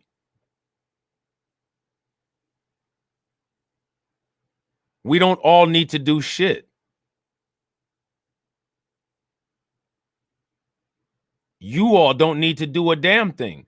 You already have businesses. You already have resources. You already have capital.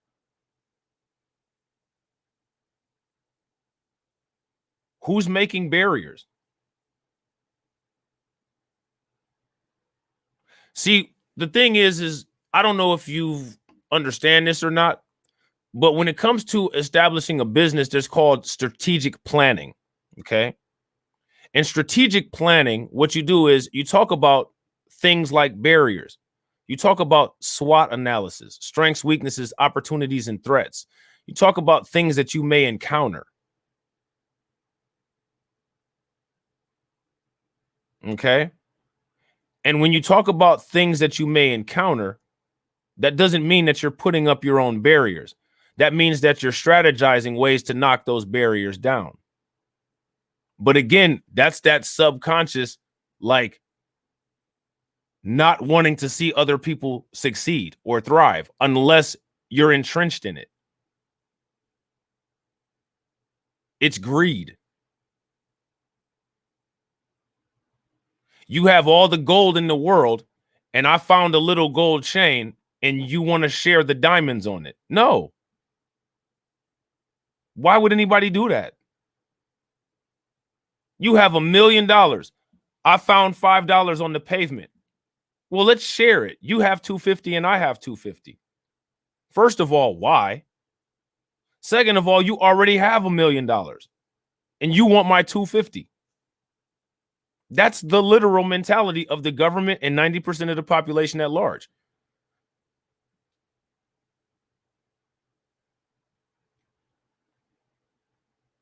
I don't understand what freedom has to do with what we're talking about.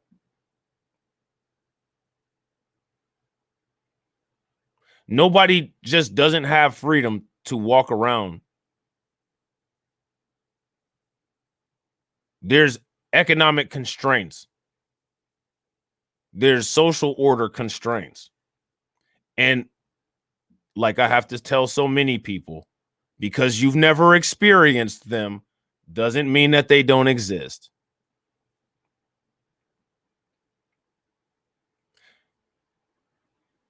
Like the thing is it's important to be able to like talk to people and be able to be like patient and tolerant, because the more and more that you talk to people, the more and more that you see the clear pattern of behavior.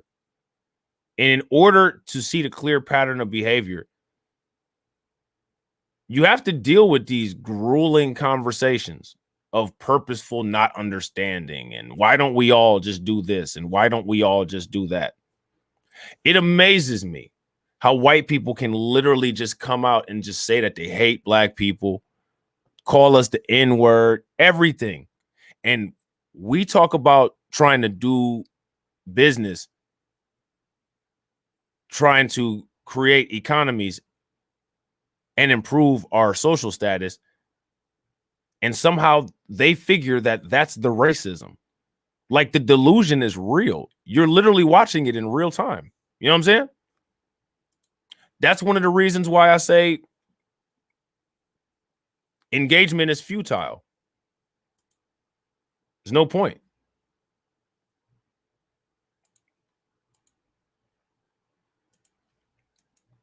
We could talk about football. We could talk about basketball. You know what I'm saying? We could talk about MMA.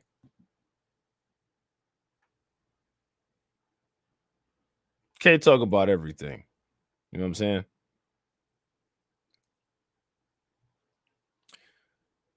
So, next, I got a question for you guys. We already talked about the barriers of entry. We already talked about the factors of production. We talked about the experience curve. We talked about value. All right. My next question is, do you know what a change agent is? And have you ever encountered a change agent? Because they're important. Without a change agent, it's hard to make any changes. Because I got to ask you a question. Are people more likely to change, or are people more resistant to change and they're most likely stuck in their ways? That's my question for you guys. In my opinion, from my observation, I think most people, unfortunately, are stuck in their ways. And that's because the people that would need to make the changes, they're older. They don't have that fluid intelligence that kids have. They have the routine crystallized intelligence that older and wiser people have. You know what I mean? So let's actually check this out. Okay, let's read this definition, shall we? A change agent. A change agent is a person or a group that works on a change program. Our change agent has compiled a list of procedures that must change in order for us to achieve our business goals. Now, like I said, if we look at ourselves as the business, if we look at ourselves as the organization, that sounds to me like something that we should be interested in doing. We need to compile a list of procedures that must change in order for us to achieve our business goals or our objectives.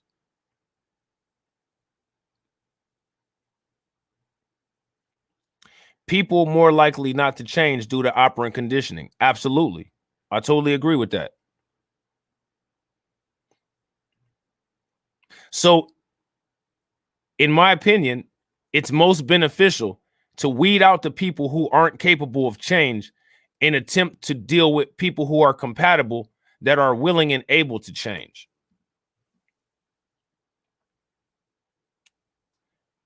You could try to explain your case a million different ways.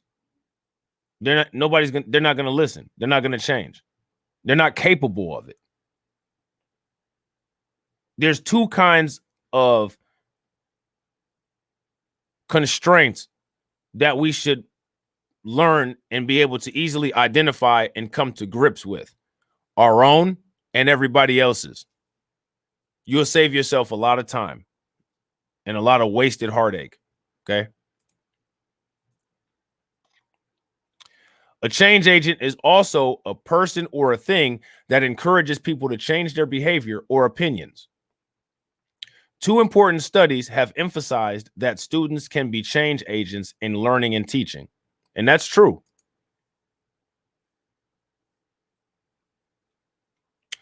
Students can definitely be change agents when it comes to learning and teaching. Now, a couple more points that I want to get to. All right. And then after I get to these points, we'll talk about the change agent. All right.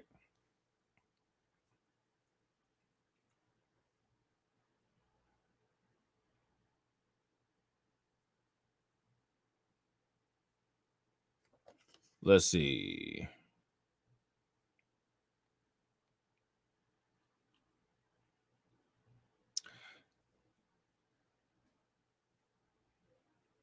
I think we actually got most of this stuff.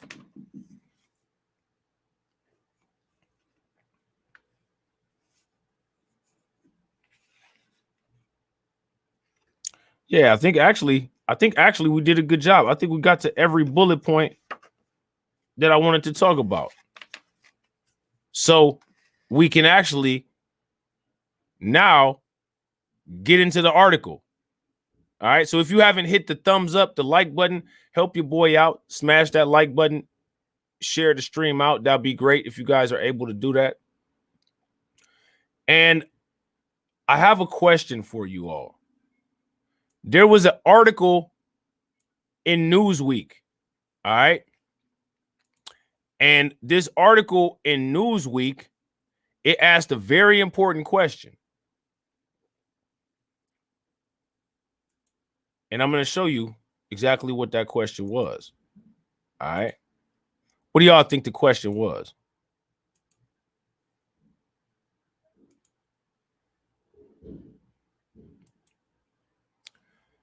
That's the question. Newsweek asked the question: who is Dr. Claude Anderson? Kanye West urged Trump and Biden to talk to the author. Now, my question for y'all is, as always, what do you think about this?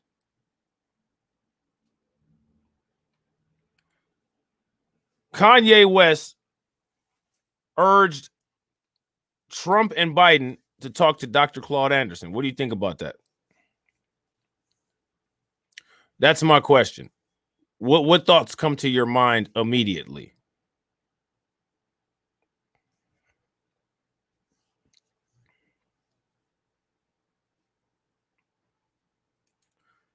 Let's check this out. And this is an old article, so this is nothing new here. All right, this is from 8/14 of 2020. But I think it's important to read. Remember, because we're getting cut out of the American political system. Conversation is good. It depends, in my opinion. Conversation can be a waste of time and effort. I think Dr. Claude Anderson talking to Trump and Biden would be a waste of time and effort. Trump and Biden have no, they have no gain in talking to Dr. Claude Anderson. For one, talking to Dr. Claude Anderson would upset their voter bases. For two, the United States is programmed to never do anything other than either profit off of or imprison black people. And Dr. Claude Anderson is about empowerment, so it just would never work. Anything that leads to black independence, the dog whistles here in the United States, that's anti-American.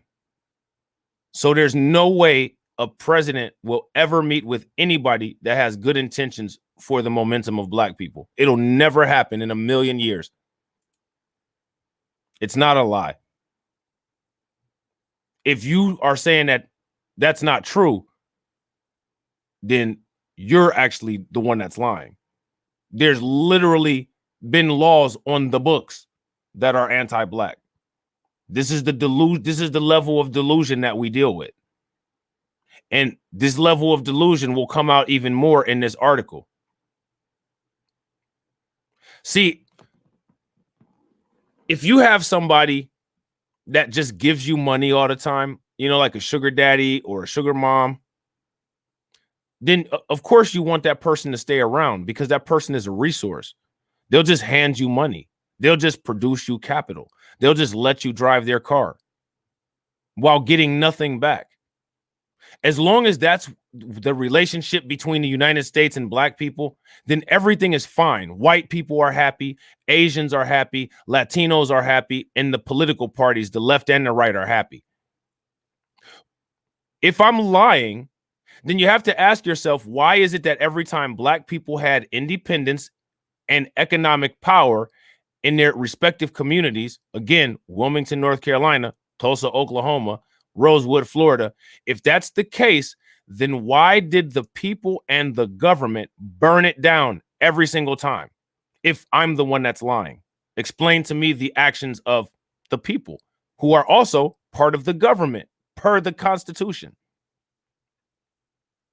Again, this is why I say conversations can be pointless, especially when dealing with delusion. No, the United States didn't kill each other to free slaves. That's not what happened. And the United States never freed the slaves. What they did was they released property. Slaves weren't people. People have freedom. Property does not. Property has custody. The Emancipation Proclamation was a release of custody. That's why black people didn't have freedom until the 1960s. This you're literally looking at a critical race theory outrage. This dude is literally denying history. So what you're telling me is that the slaves had freedom when they were emancipated. You're really going to sit up here and say that?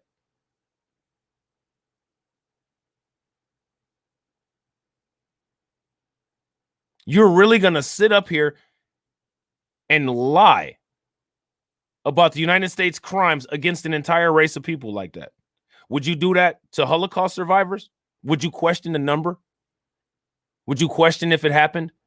Would you question if Auschwitz was actually real? Would you do that? How does it end slavery if you cannot integrate into society afterwards?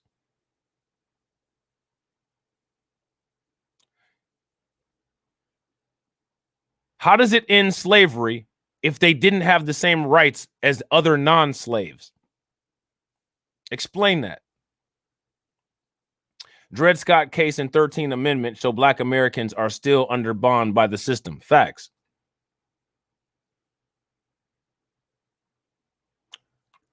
This, are you guys watching? Are you guys paying attention to this? I literally ask specific questions, and this is the response that I get. And this is the person that says conversations are good. This is good discourse. Do you see what I'm saying? This is what you have to train yourself for going forward, like in the real world.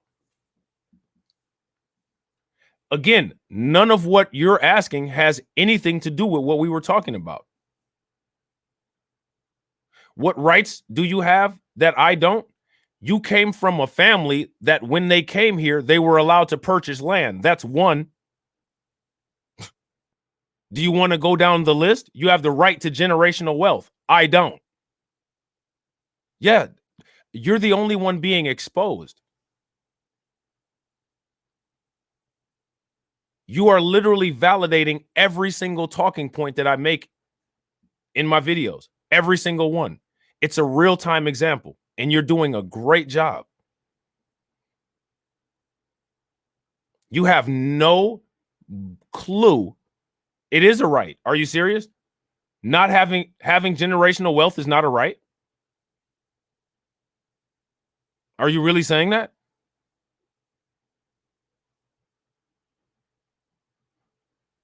So wealth wouldn't fall under life, liberty, and the pursuit of happiness? Okay. Isn't that your constitution?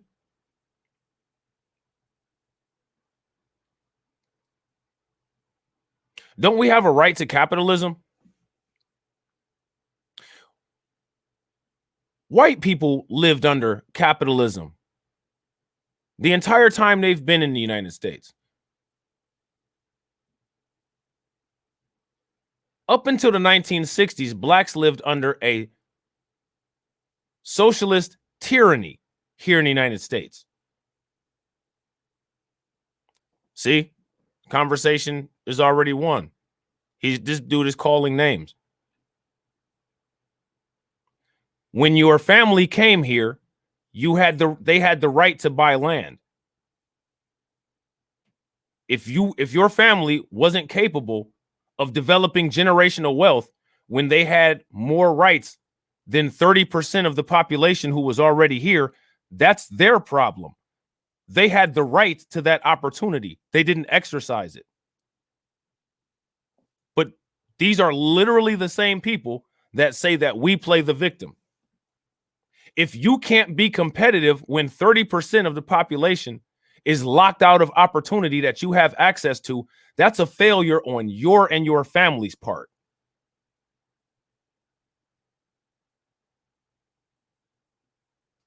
And again, this is literally the same arguments that they come up with. Do you know the black man's name who owned a slave and how he ended up getting the slave? Do you want to go down that rabbit hole?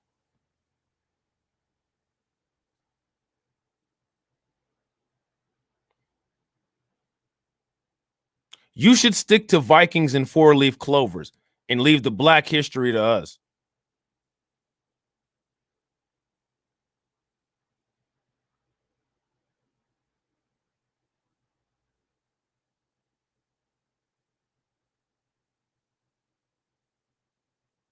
Let's talk about that court system that made that ruling that allowed black people to own slaves. Look at how mad you are. I do know that your family was able to own land when they first came here as immigrants because your family weren't the original people who were here. And for some reason, they came here and had more rights than the people who were already here. I know that. And so do you. And that's why you're calling names.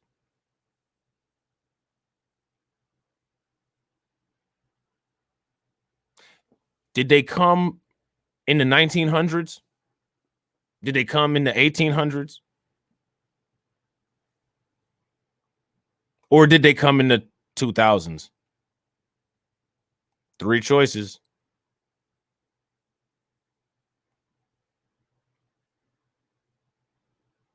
You live in a delusion. and it's sad. And like, there's no such thing as a culture war. What's going on is that you guys are dealing with a culture shock. And that shock is the reflection of looking at your own culture. I didn't insult your family at all. All I said was your family had rights to own land when they got here. And if they weren't able to own land and make something out of that, when 30% of the population was locked out of that opportunity, that's a failure on their part. That's not an insult. That's a fact. Because you would literally say the same thing about black people without having any restraint. Well, you have the same rights as us now. And if you haven't made anything out of yourself in the last 15 minutes, then something must be wrong with you. You would have no problem saying that. But when you get a little taste of your own, I'm white and I say so. Oh, it's not okay. No, I didn't call them lazy at all. I said it was a failure. Engines in cars fail. Doesn't mean that they're lazy. People's hearts fail. It doesn't mean that they're lazy. Are we going to do I'm white and I say so and change the definitions of words to suit your emotions? Or are we going to actually go with dictionary definitions?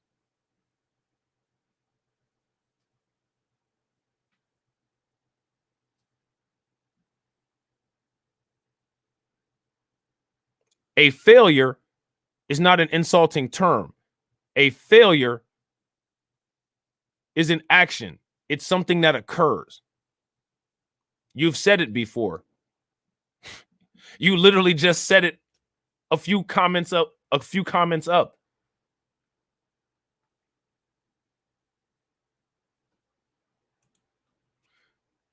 How do you think we got there? We got there from that comment.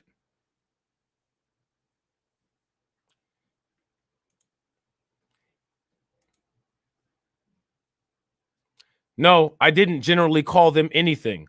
I said if they weren't able to produce with the resources there for them, then they failed at producing generational wealth. You're being sensitive.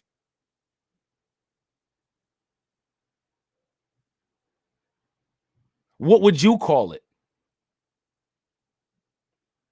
Since we have to appease you, since white people have to come around and all we have to do is dance on needles to make them comfortable, what would you call it? Since the English word failure is insulting and hurtful to you.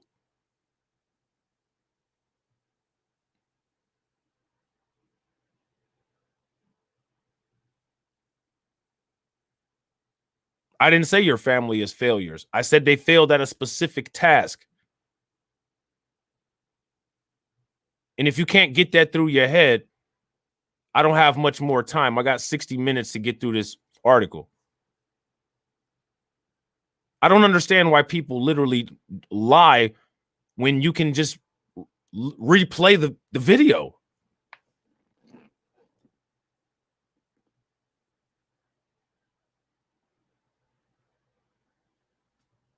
Well, all right then. Get out of your feelings so I can get through this shit and go to sleep.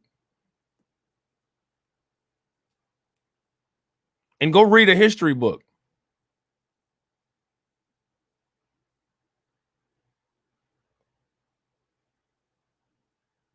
I just don't understand. I will never understand. And the thing is I'm not trying to. I understand enough.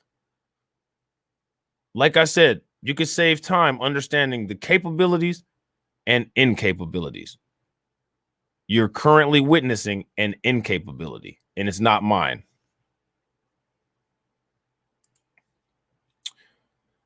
So,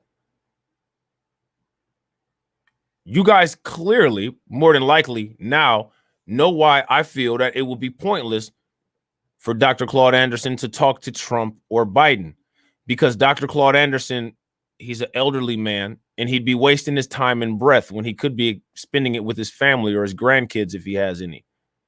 Trump and Biden will always have a win-win situation because white supremacy takes both sides of an argument. They'll tell Dr. Claude Anderson no, benefit from telling him no while still benefiting from simply having a meeting with him. It's pointless. You're handing them a win.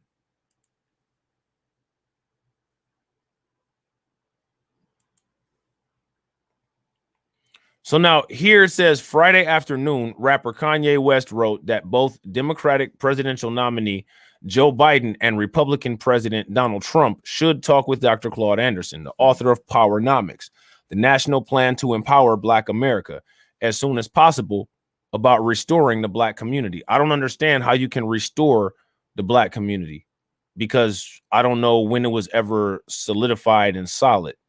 I guess in those little respective areas per se, but collectively as a whole, when has there ever been like solidarity?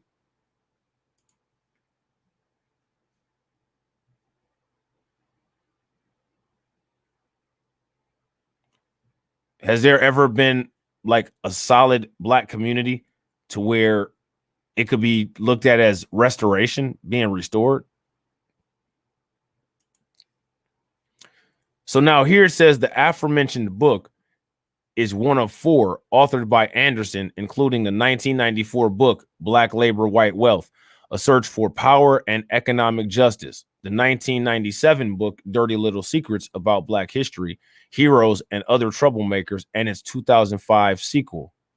Dr. Claude Anderson is president of Powernomics Corporation of America, a company that publishes his books and produces multimedia presentations, and the Harvest Institute, a nonprofit dedicated to developing policies and programs and conducting research to advocate for and engage in activities that will help make Black America self-sufficient economically, politically, and competitive as a group. Sounds nice, doesn't it?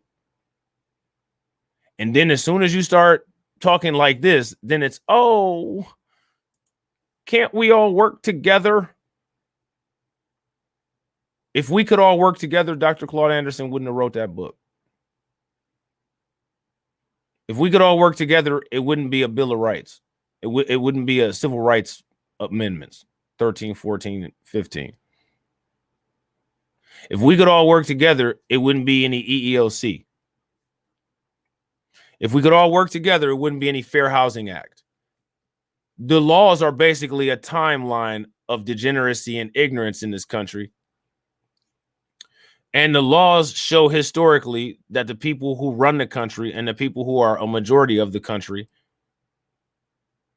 can't operate and work together unless they're forced to by their own laws. Clearly,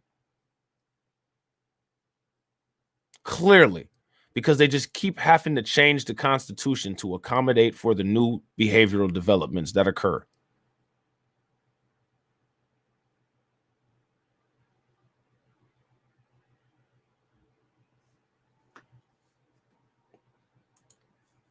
So now here it says Anderson received his doctorate in education from Wayne State University, according to the Washington Post, and where he may have lectured in a professional or educational capacity.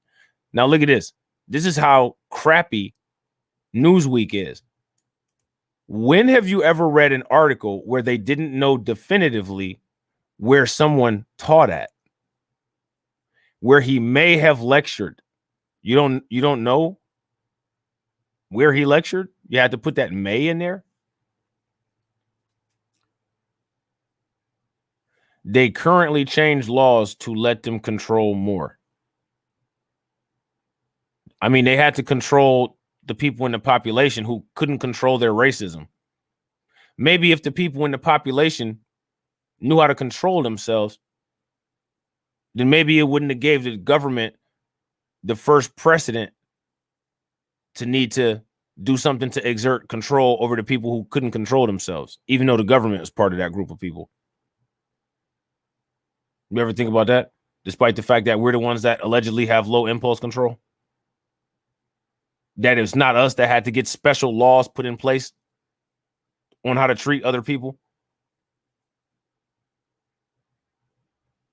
The civil rights laws, the EEOC laws, the Fair Housing Act, those weren't installed to make Black people treat white people like human beings.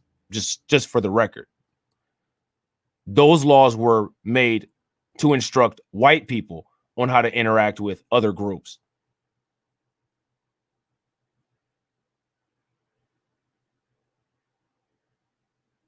Because of exactly what you said. Control. If there was no control, then they wouldn't be controlling themselves. And like you see with outbursts, there'd still be some lynchings. There'd still be some burnings. There'd still be some Tourette syndrome N-words. So, yeah, that happened. However, according to his website, he was the state coordinator of education under Florida Governor Reuben Askew during the 1970s and led President Jimmy Carter's Florida campaign. Carter then named him Assistant Secretary of Commerce, according to the Post. Anderson is the president of the Harvest Institute, a think tank focused on Black issues. Newsweek contacted Dr. Anderson's professional website for further information. According to his Powernomics website, Anderson's similarly titled book provides a historical analysis of problems facing Blacks and the strategies needed to correct those problems, predominantly in the fields of education, economics, politics, and religion. Well, for one, we could just leave religion off. The book has 246 reviews and 701 ratings on Amazon, mostly positive. Anderson's website espouses his belief that Black Americans should require that any business, political party, or political candidate who seeks or benefit from Black support always identify Blacks by name, commit in reciprocity, deliver tangible and measurable benefits to Black Americans. I mean, that's literal common sense. That's literal economics. Quid pro quo. That's just normal. But anytime you talk like that, then it's what about everybody? Well, what about everybody? Everybody else gets stuff. Did they tell the AAPI community that they wouldn't be putting in any laws in place to help them? No. Did the AAPI community give 89% of their vote to that candidate who said that? No. So do you see how easily it is for these people to just completely write off anything that you say? Which is one of the reasons why there's complete incompatibility when it comes to any kind of efforts to work together. Out of the 56 people that signed the Bill of Rights, 8 were dragged off and murdered. 12 lost everything they own. We have become too soft on government. I mean, there's not a we. The government is just white people. Out of those 56 people, how many of them were Black or indigenous? And look what the other people, the other white people in the population did. Dragged off and murdered 8 of them. And magically 12 of them just lost everything they owned. That's literally what was done to the people who were here and the people who were brought here. And when it wasn't nobody else to do it to, they did it to the people who tried to organize things. May have lectured. This is passive aggressiveness. Exactly. It's a microaggression. Absolutely, Delmo. Just like them putting words in quotation marks when reporting Black stories. Exactly. Absolutely. It's not credible because a Black person said it. There has to be some kind of white validation, like an identification card or a birth certificate. Like, it's ridiculous. Or some type of marriage license. Or a tax. You got to pay just because you're alive and breathing. Like, seriously? No, I don't. They should never allow themselves to be grouped with or equated to broad and ambiguous classes such as minorities, immigrants, people of color, diversity, poor people, or similar defining terms. Anderson's website continued. Now, my question is, do you agree with that or disagree? I agree with that. And again, this paragraph right here literally validates yet another thing that I just said. Republicans and Democrats both benefit from attempting to smear Black people's identity and merging us into all of these other groups. They benefit from that because it dilutes politics. It also creates an illusion that white people are the minority.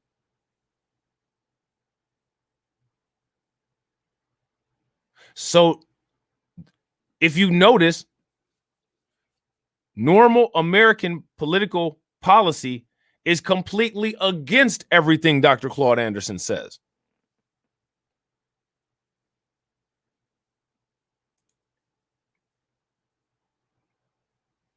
It's completely against what he says.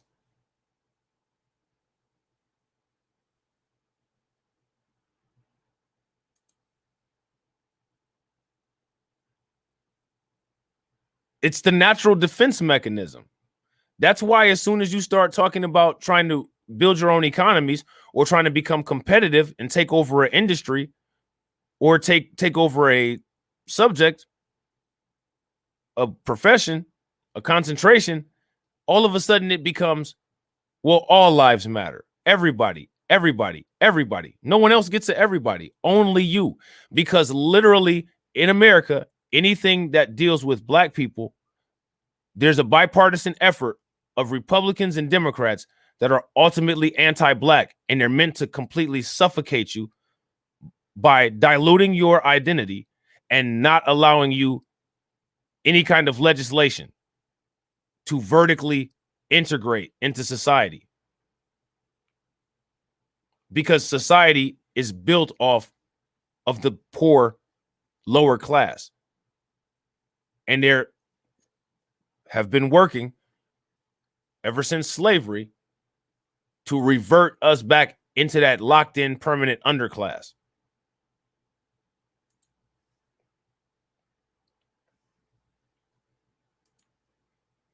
So now here it says they should never allow themselves to be grouped with or equated to broad, ambiguous classes. So we already read that part. Using such terms adds insult to injury, hides their special history, and promotes the myth that all people have been created and treated equally, and that all groups have contributed equally to the building of this nation. Nothing is further from the truth. And that's facts. That is absolutely facts. That's why you have people saying shit like America fought to free the slaves. No, they didn't. America didn't fight shit to free the slaves. The delusion is collectively real and genetic. The truth is there is no desire to repair in the system of illegitimacy. Facts. Absolutely. Would you turn in your life insurance policy if you knew you were on your way out? Hell no. The system of illegitimacy is the life insurance contingency plan. So then you get this liar with no, like, that's it. I'm white and I say so. I'm white and I say you're a liar, Rob. And that's just it. Like, do you understand that, like, that don't work anymore? Those days are over. There's nothing that I've said that's not true. Everything that I say, I prove it down to the bone marrow on every single one of my videos.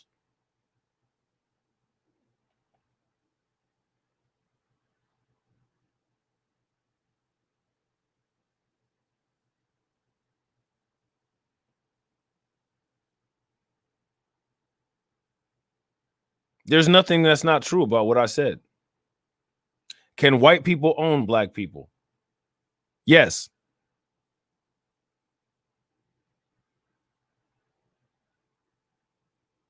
Yes. Anything else? Would you like to know how?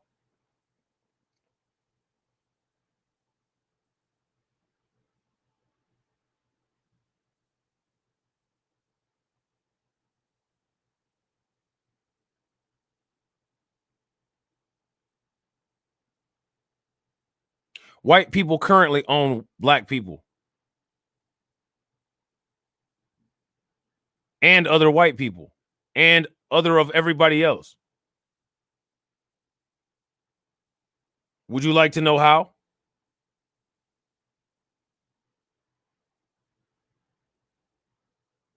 Or are you hurt? It's too much.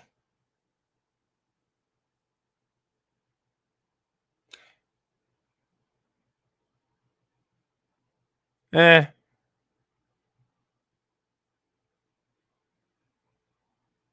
where are they at?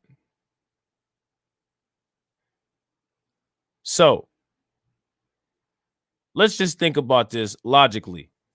What is a corporation and why were corporations set up?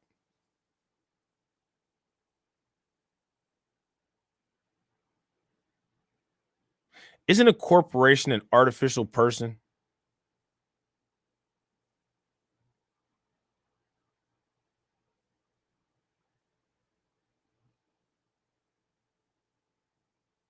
Now, the United States of America is a corporation.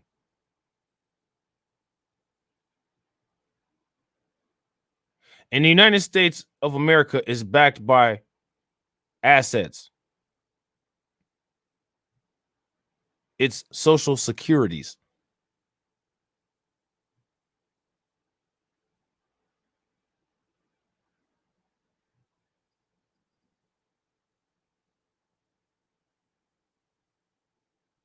Correct?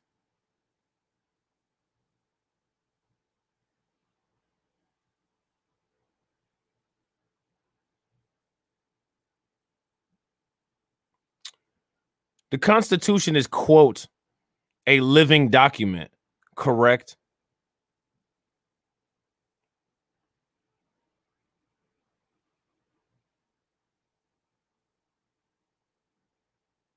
And any way to make any kind of determination on any of this stuff would have to go through a court. Correct? Who do you think runs the government? Who do you think owns the government? And we're all not tax cattle. White people have never been cattle in this country.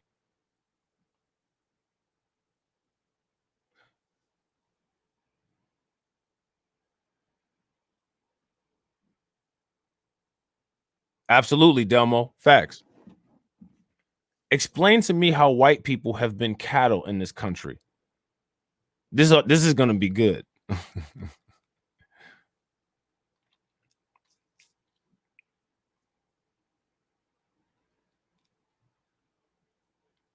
What do you mean we're all tax cattle?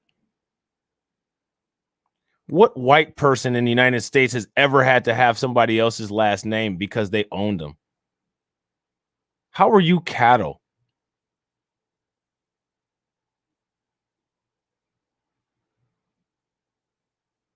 When were you ever actually herded? We were.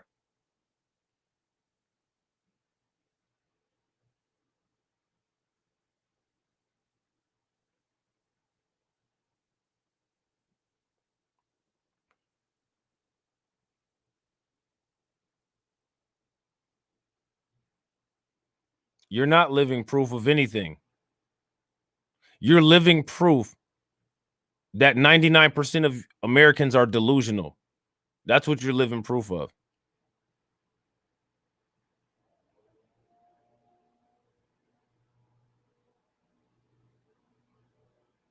You're living proof that when unprovoked, if you don't like what somebody's saying, you'll attack. That's what you're living proof of.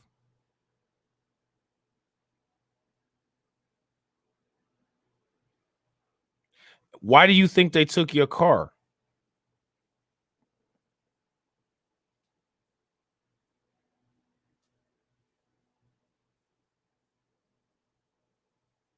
When have you ever not had freedom, or when has anybody in your family ever not had freedom?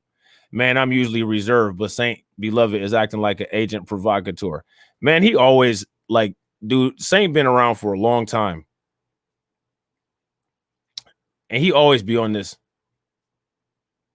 But in my opinion, like Saint don't never like it's good having like the back and forth because like people literally need to know like how to deal with this because it's like Saint is baseline everybody else in the United States. And we live amongst a population full of people like that.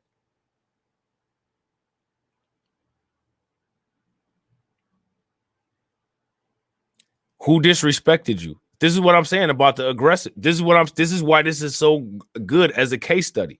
Look at this. Disrespect me and you're gonna get it back. Oh, you big bad. You gonna make fun of my mama? Nobody disrespected you at all.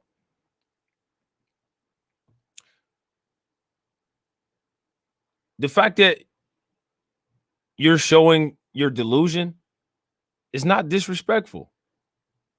It's just what it is. It's just what you're doing.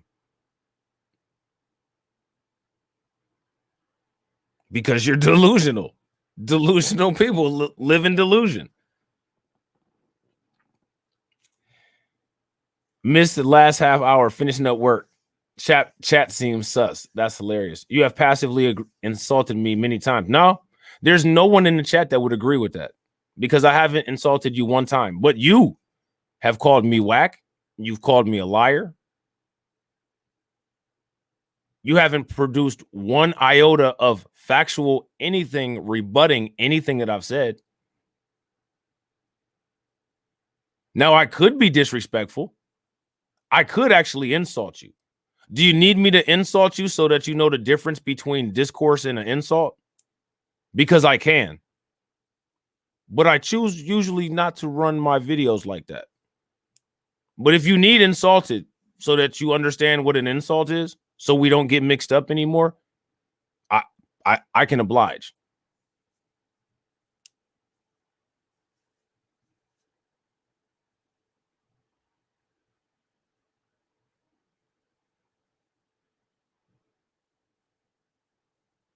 Because I didn't even insult you, and you were on the verge of walking out in tears already.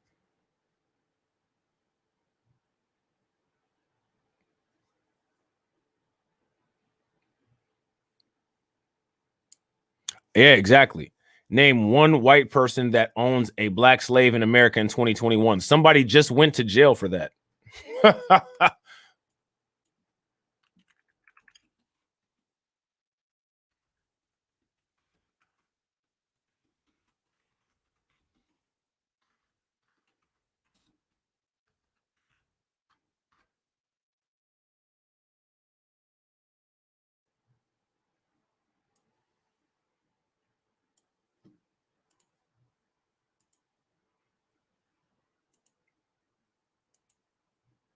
No, saying you're about to cry is the truth.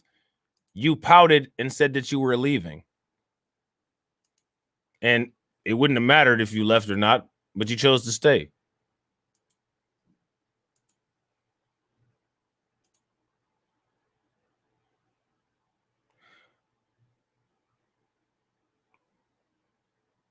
White man had a disabled black man in forced slave labor for 10 years. Disgusting. Yeah, I'd have to agree. That is disgusting, but not unexpected. And that's 2019. Don't worry, 2020 isn't over yet. I'm sure they'll find another one of these. Slavery is everywhere. It's called work. Yeah, big facts. Isn't it funny? Like man, this is amazing because like this literally validates every single thing that I ever say. Everything that I say. That's why it's so important to understand psychology and behavioral studies. That's bad. And they got hella locked up as well, like they should have. But guess what? For 400 years, people that did the same thing as him didn't. And you don't have a problem with that. You don't think that there should be any restitution. So I don't know why you're saying that that's bad. Is it only bad because it was in 2019? Work is absolutely slavery. You serious? How is work not slavery? What rights do you have at work? At the least, work is an indentured servant. Like, how is work not slavery?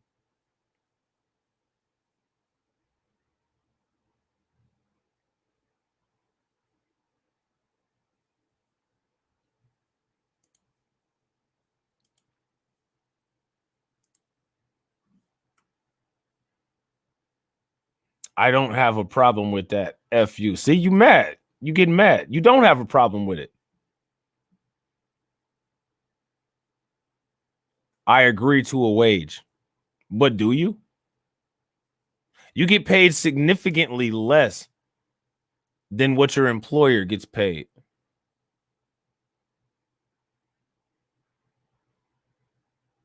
Significantly. I pick where you work. Do you?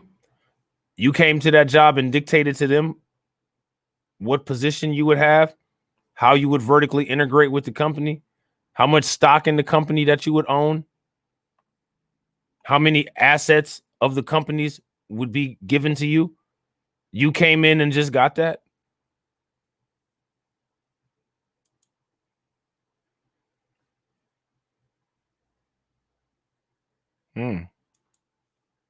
Okay. On September 6th of 2011, Anderson also wrote a letter to former Democratic President Barack Obama about economically revitalizing the Black community in the United States.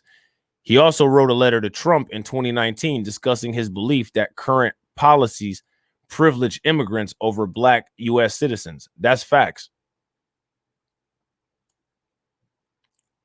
On April 25th of 2018, West tweeted, Obama was in office for 8 years and nothing in Chicago changed. On October 11th of 2018, West met Trump in the White House. The two were reportedly interested in discussing criminal justice reform. And again, criminal justice reform is mail-splaining for reparations. Now, isn't it funny how we can call criminal justice reform something for Black people, despite the fact that there's white, Asian, Latino, Arab, and every other race of criminals in jail? But this is something specifically for Blacks that's supposed to make up for everything wrong that was done that was never corrected. Because as white people, we're allowed to just do shit and not correct it, and then keep it pinned up in litigation for centuries, and then act as if our minds have been erased in 2021. Like that's just the norm. You know what I'm saying? That's just what we do. West visit reportedly left Trump speechless and confused. So see, Trump was what is there to be speechless and confused about? So again, here goes the clear pattern of behavior. We go into this, I don't know if you call it autonomic, tonic-clonic, some kind of seizure-like phase when dealing with history. Is it dissociative syndrome? It was never corrected is a lie too. Oh, it was absolutely never corrected. There's still people in Tulsa, Oklahoma who saw their families burned alive, that are alive and in court still trying to get restitution for it to this day, 100 years later. But this is the literal delusion that we live under. Saint Beloved believes that slavery was corrected. My question is, how was slavery corrected? Because of the Black national anthem for the NFL? Because of woke shit? How was it corrected? Now, my question is, this is how freely white people will be disrespectful with your legacy. It's a joke. We'll just lie and say that slavery was corrected, and then we'll laugh about it. But would they do that about the Holocaust. They wouldn't do it on a social media platform because consequences, just like they had to get the amendments put into the Constitution because they can't not do it.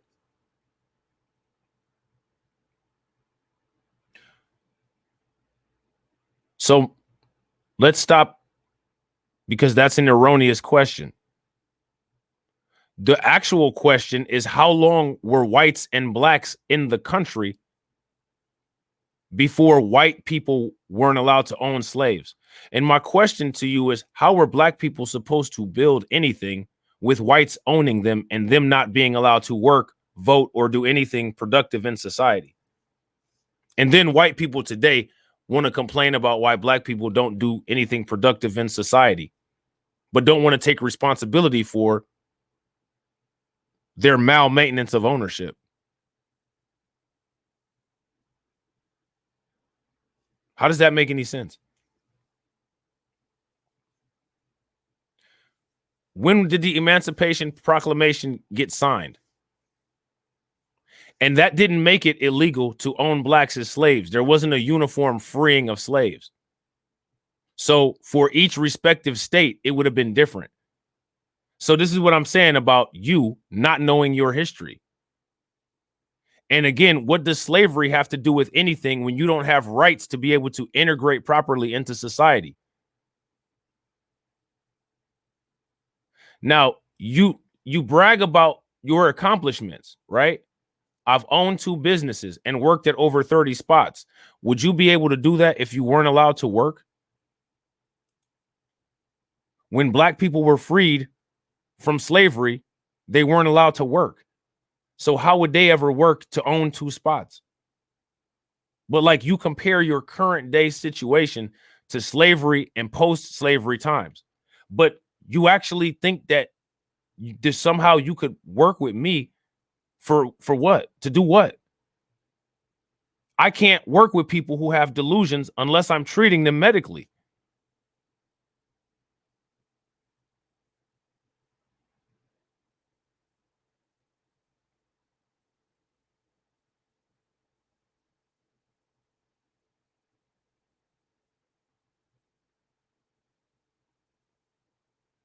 I don't understand why white people ask nonsensical questions that they know the answer to try to make sense of nothing when they know the truth. What does today matter? So let's back this up then. By your logic, we need to get rid of the court system.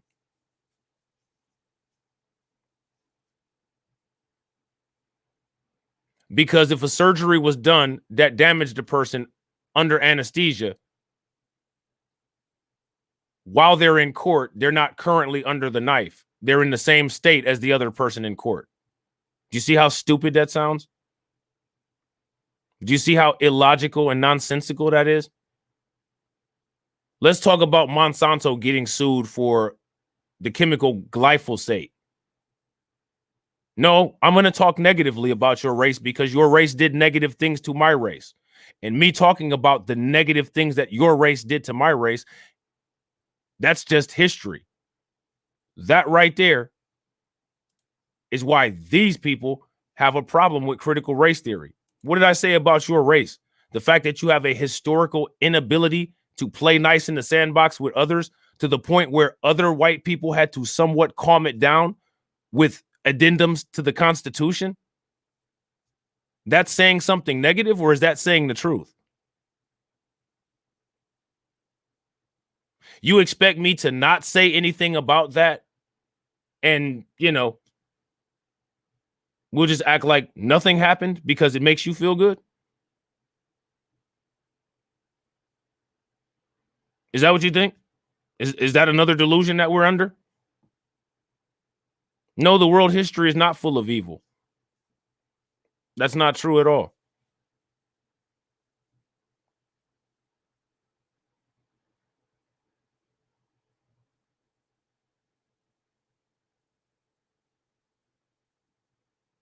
You don't even know the world history.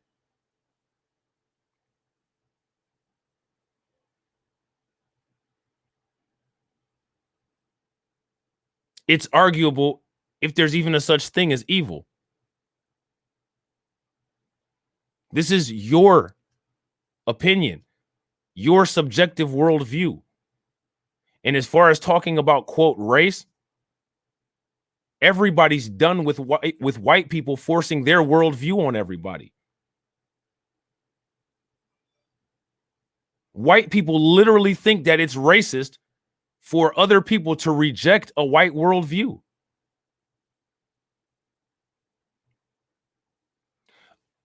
Yeah, that's facts, Delmo.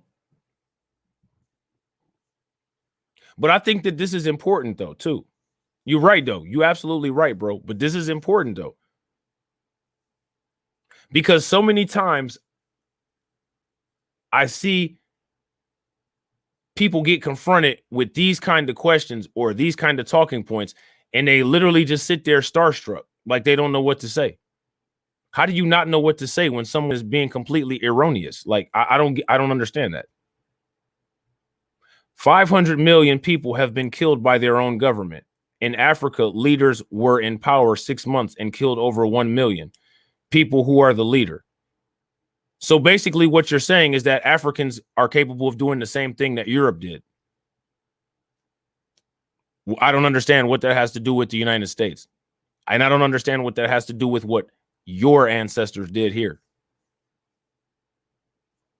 Okay, we're talking about Africa. I'm not in Africa. I'm not African. I'm American, thanks to your ancestors.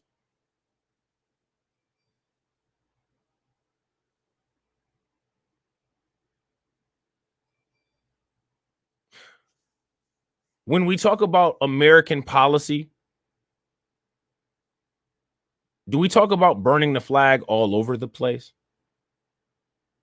Yeah, this is what you got to do, Delmo. This is important, bro. I love having debates like this because it's important.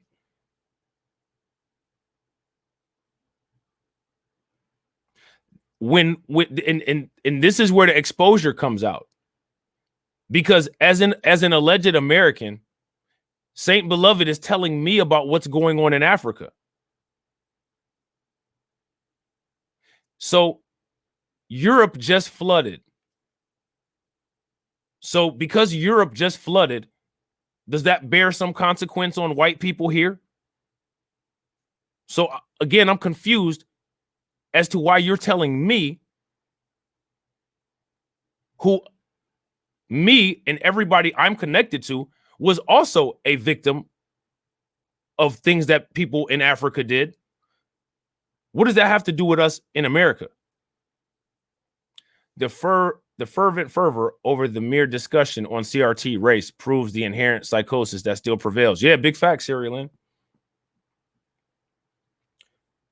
That's facts. So now you repeat the same talking point, the world history of evil. All those facts were after the 1900s. Again, you're assuming that I accept the notion of evil, so that's not a talking point. And you haven't presented any facts. I don't know if you're aware of this, but you stating that the world is evil presents no facts. That presents a subjective worldview, which is invalid in a debate. I said that history is full of evil. I said that I don't acknowledge evil as an actual institution. There's no fact. There's no tangible unit of evil. I'm not saying that history is full of evil. I'm saying history is full of actions and reactions only. I'm saying that history is full of interactions between people. You're the one that's saying that they're evil versus not evil. And you're saying that based on your worldview. You're saying that based on your ethical view. You're saying that based on your religion. Again, it's subjective.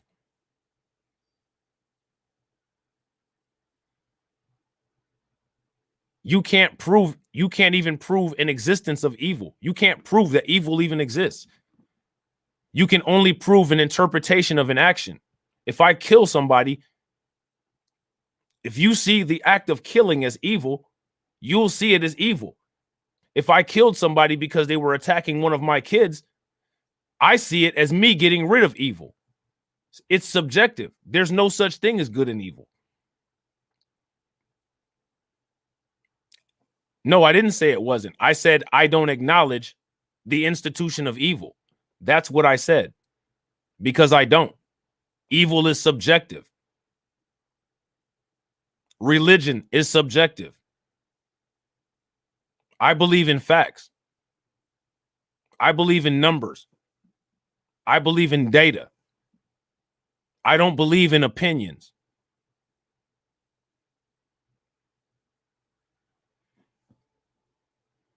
Even if we accept your notion of evil, you still haven't come with any events that substantiate your definition of evil. The only thing that you're doing is repeating the word evil.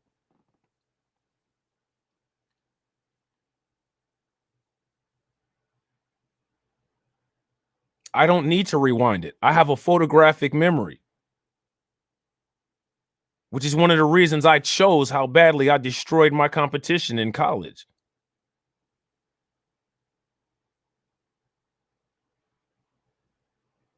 Why would I Google evil leaders when Google is going to provide me with a definition of something that only arguably exists? Google types of aliens. Now, will Google pull up kinds of aliens? Of course it will. There's no evidence that those aliens exist.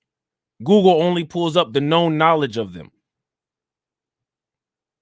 No, evil's not descriptive. Evil's not descriptive at all. Evil is a subjective perception of action and reaction. That's it. No more, no less.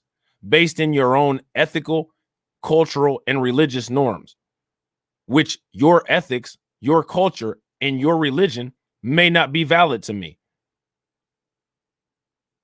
You're literally talking about your culture and lying about your culture currently. So I'm supposed to believe your culture's definition of their perception of an action or a reaction? Your culture said that indigenous Americans were savage and wrong. Your culture said that my culture were subhuman savages. I'm supposed to believe your culture's definition of evil? I don't think so. Again, I reject the notions of good and evil. You have to prove to me that good exists, and you have to prove to me that evil exists. I can prove to you that action and reaction exist. You can't prove good and evil exist. You can only give me definitions of perceptions. That's it.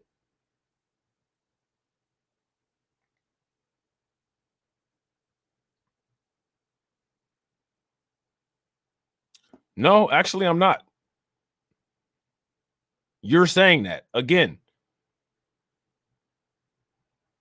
I never said any of that.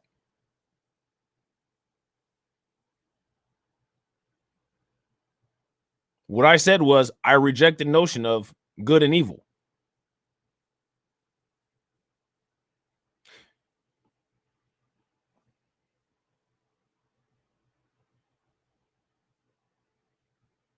What you have given evidence of was that you weren't on the debate team in high school and college.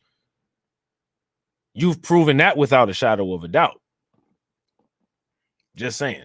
If you were trying to prove anything, you haven't proved anything that you're trying to convince me of, but you inadvertently convinced me that you're not capable of a debate.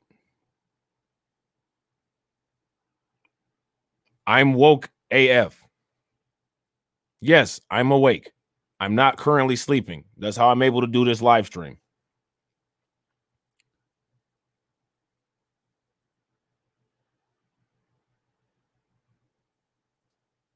So if you guys pay attention, now this is what you call the deflections and the attempts to shut down conversations, because he doesn't have anything to draw from. So Now we revert to name calling. It's the same thing as if he had said conspiracy theorist. I haven't listed one conspiracy. No, you won't debate me live. We will never debate, because I don't debate white people about Black history.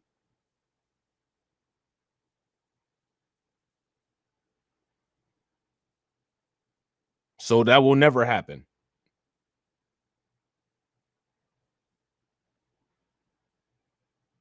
No, I didn't shut down anything. You've been name calling. You've been not giving facts. I've literally been waiting at least 5 minutes for you to give me an event that's, quote, allegedly evil, with a title, a date, a description. You haven't done that. The only person that shut anything down is you. That's it. You're the only one. Because you can't bring anything of value.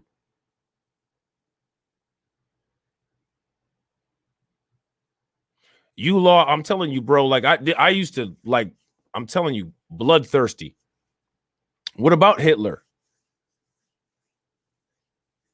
So this is the interesting thing, right? You know that talking about that kind of thing is, something that could really affect your platform. So I find it interesting that out of all the possible things, you would bring that up.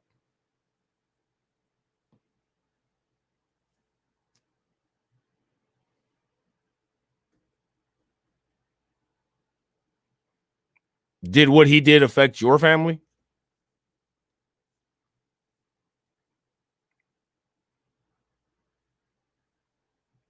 And wasn't what went on there white on white crime? What's good, Don? Shit, chilling. This is dumb. No, it's not dumb. No, there's nothing dumb except for the inability to coherently list events with dates or list any kind of facts. You're calling this dumb because you're upset that you don't have the freedom to just decree. You don't decree here.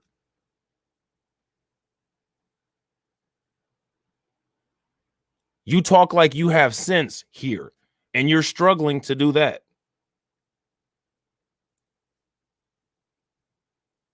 We're talking about the United States of America. And for whatever reason, you're talking about global politics. Where is the date?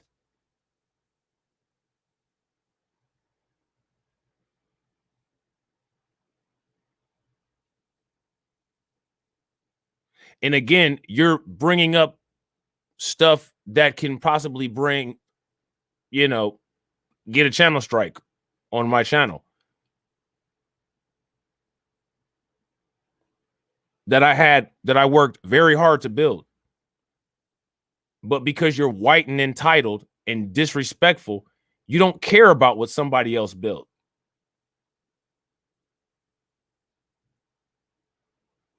Because it's just not your problem. You're literally validating every talking point.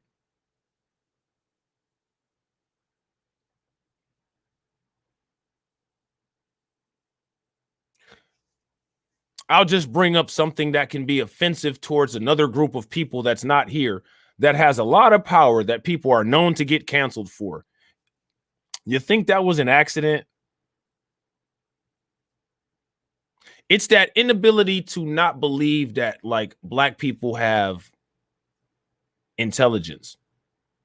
Like, I didn't see that coming a mile away. Do better. What does that have to do with the United States? And if I'm not mistaken, Emmanuel Macron apologized for France's influence in that. You might want to look that up. You guys are just all over the place doing stuff and then saying that it's other people doing it.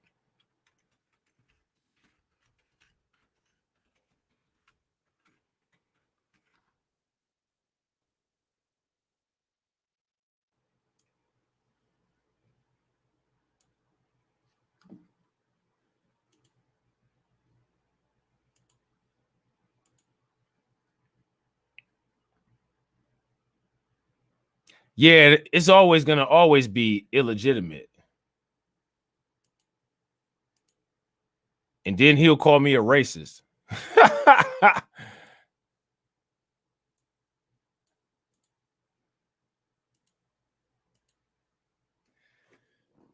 Francis Macron admits some guilt for Rwanda's genocide. Yeah, I try to, you law. Like I said, you know, like I'm a lot more liberal than most. You know what I mean?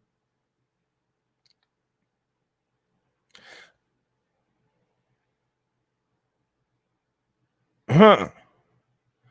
How do you feel about this, Saint? Is this fake news?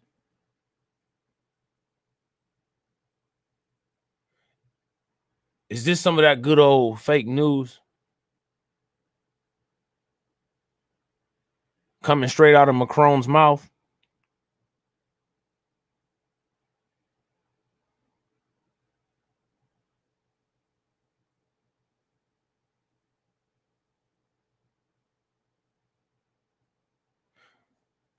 It's almost like an inability to be honest.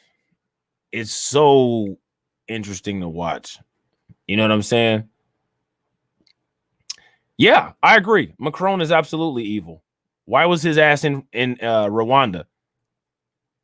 Matter of fact, why are all of these European countries in Africa selling the tribes guns? You got any? Why are they there? Why are they there? Your principles stay the same. So your principles are just lying in front of a group of people, calling names.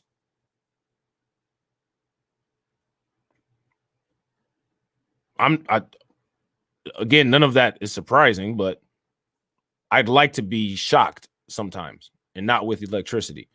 And you didn't shock me. So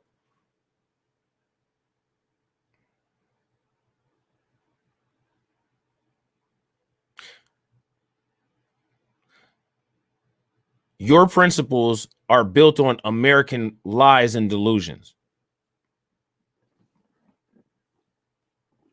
I asked you about Macron's role and France's role and all of Europe's roles in the tribal warfare in Africa.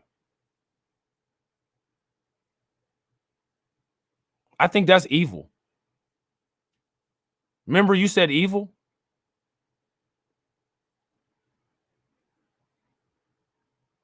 It's right here. This is what they do.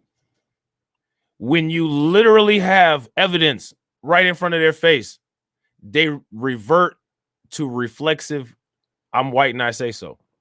Even though there's an article here from ABC News, the president of France himself is admitting to a role in the Rwandan genocide. I'm white, and that just didn't happen. Okay.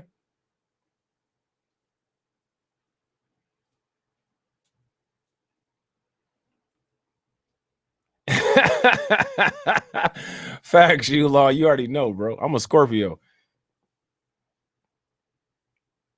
See, this kind of stuff doesn't get me mad because when you understand that this is expected behavior, you have to understand that it just becomes a game. And then, like, it's just like whack-a-mole. It's just, except for you just play whack a illegitimate talking point. But see, this is the reason why they would never have somebody like me on TV. You cannot have somebody black on TV who can defend themselves like that. You know what I mean? You can't do it. They won't let you. That's why they don't have That's why in this article here, Trump said, Dr. Claude Anderson ain't, no. He ain't coming.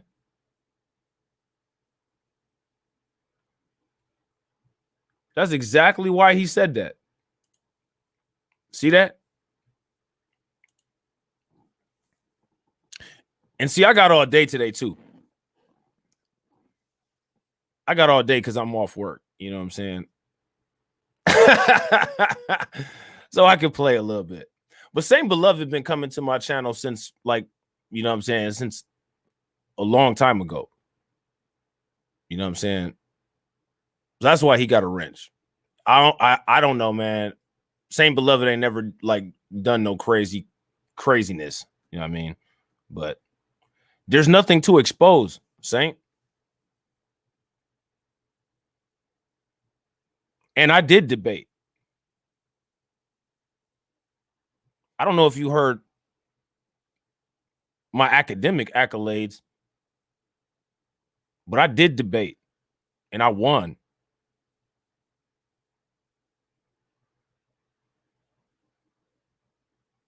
Easy. No, because everything that I've said has literally been right here, substantiated by evidence on the screen. You want me to hurt your feelings and give you a definition of evil so you can see how subjective your fake reality constructs of good and evil are? You want me to do that? You want me to do that for you?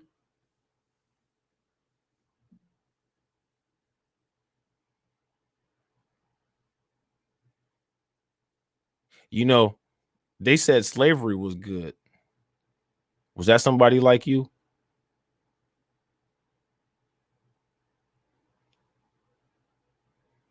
Somebody like you said slavery was good. That's why I don't rock with no good and evil. Is this a call-in show? It could be, but I'm not about to. I don't. You already know how I feel about Dawn, so don't be instigating nothing. You know what I'm saying? Don't be instigating. 99% of people wouldn't complain about calling democide evil. Who complained about it? This is what I'm saying. So now we just get to lie, and it's truth. I didn't complain about it. I said I reject your notion of evil. There's a disagreement with the definition. Did I say I would encourage that behavior? Did I say that that behavior made the world better? No, I didn't say any of that. I said I disagree with your definition. And if you understand how debate works, then you contest definitions when you have an issue with them.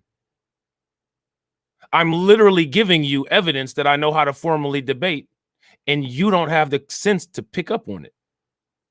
He thinks slavery was a joke. Well, from his standpoint, it probably was, Jay. That's what we got to, that's literally what we got to understand. We need to understand that we are literally immersed in a population of people with this as their baseline. 99% wouldn't care. Well, guess what? 99% are not unique. Only the best are in the 1%.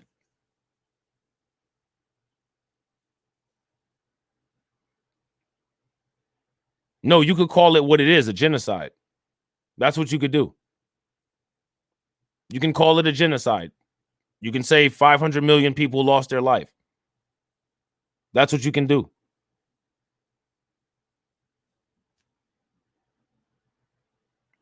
But want all black tax dollars, right? All black employees. See, there we go with the name calling.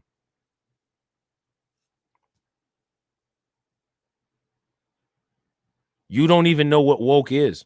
You don't even know where woke came from. Just because you heard it on Tim Pool, or you heard it from Mark Dice, or you heard it from Candace Owens, if you don't know the definition of a word, I'm sure you like guns. It's like a gun. you shouldn't use it without experience. But again, your culture is gun culture. So I wouldn't expect you to have respect for a word's definition.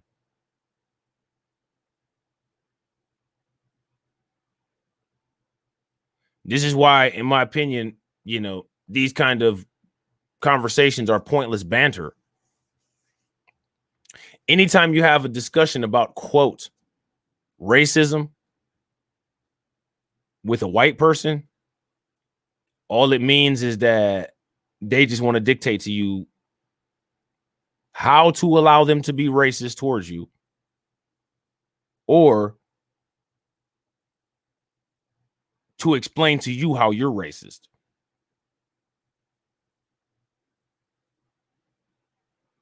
My culture is 100% freedom. What culture? Which culture would that be?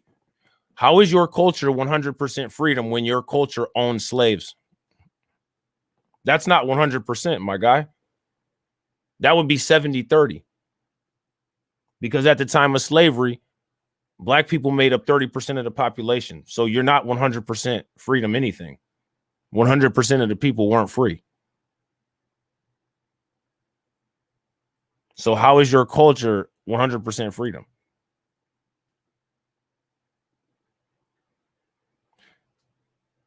You have to explain this to me.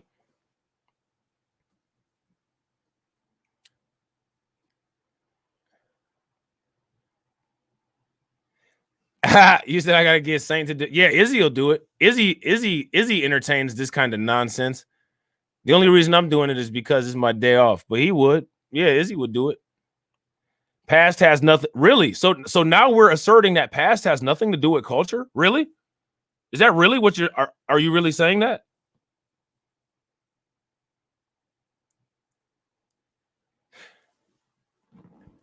Past has nothing to do with culture, huh?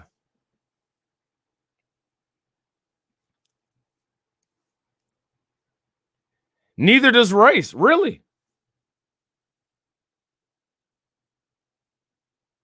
Everybody gather around. We're about to learn something new. Oh, your culture. Well, let's hear your culture. What is your culture? This will be good. Everybody gather around and get your notes out. Get your notebooks out. Get your pens out. We got to write this down.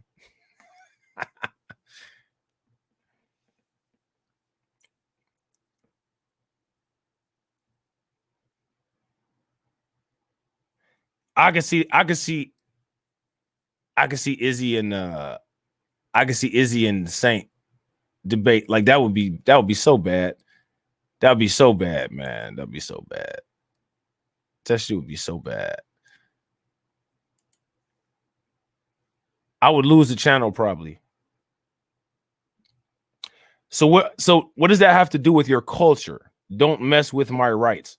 Do you know your culture messed with the rights of like millions of people? And they're still messing with people's rights? Do you know your culture attempted to assassinate the legitimate president of Venezuela just last year? Are you aware of that? Your culture did that? Are you aware that your culture assassinated the legitimate president of Iraq, Saddam Hussein? Did you know that your culture assassinated Gaddafi? Do you know that your culture assassinated the Haitian president? Did you know that your culture cultivated Osama bin Laden? Did you? You're American, aren't you? True red, white, and blue. And not woke, apparently.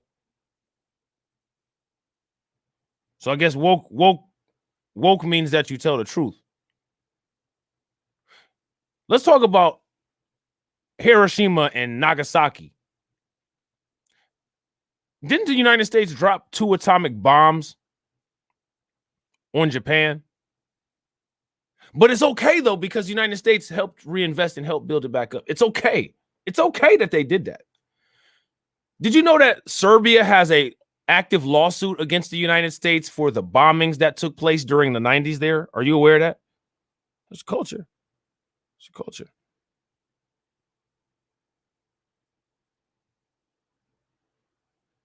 That's the culture. Freedom. That's the culture.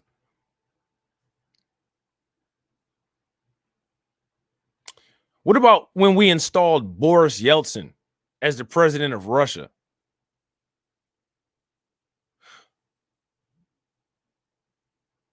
Are you American? Are you a white American?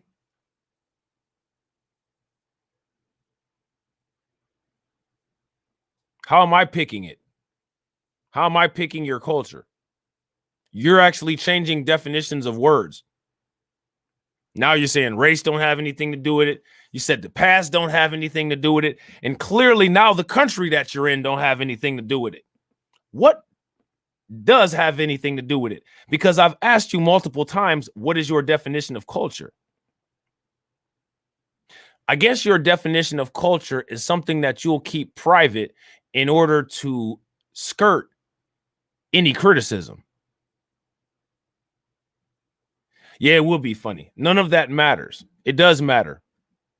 And the reason why it matters is because if you're going to question my debate ability, then you should actually be a superior debater. And when you're asked to clarify, then clarify and not, act like a sixth grade girl playing hard to get. You know what I mean? Come on. See, Izzy does the barbecues. Is Saint from Periscope? Nah. Saint is from YouTube. Saint been around for a minute, man. Saint been on YouTube. Like, he ain't from Periscope. Saint was like one of the people that followed me when I had like 10 people, 10 subs. We always used to go back and forth in the comments.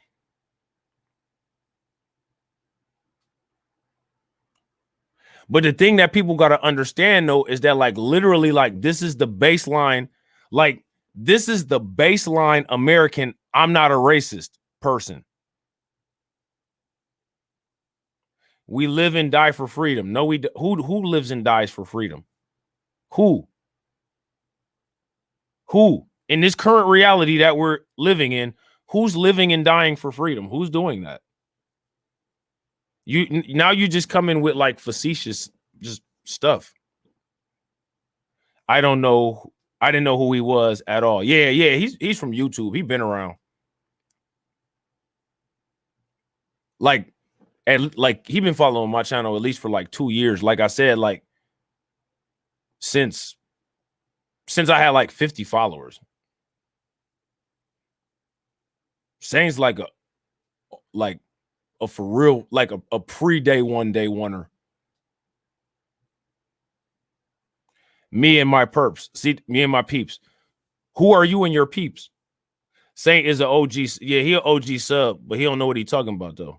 And like proudly don't know what he's talking about. I'm just a proudly espouse nonsense. Oh, okay. You go ahead and do that.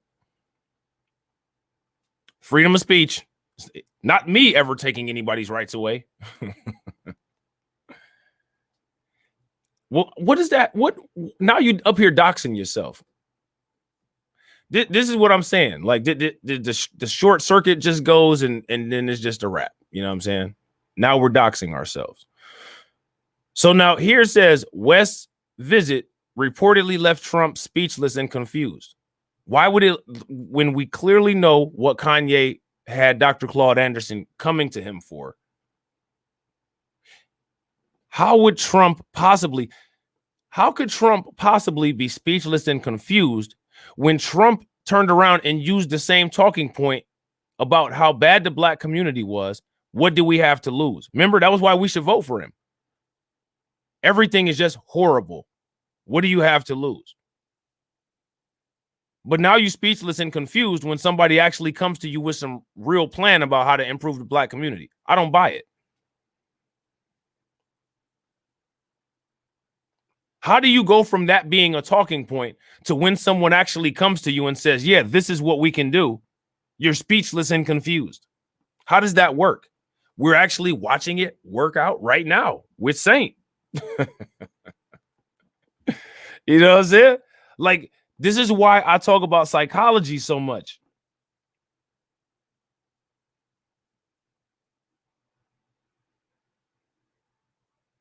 The reason why a lot of stuff is the way that it is because of mental conditioning that we've had. That's why we're so predictable. And that's why it's so easy to derail and subjugate. That's why you have to practice breathing exercises and Zen and self-reflection and continuous improvement constantly. Understand your own mind, because you've been being watched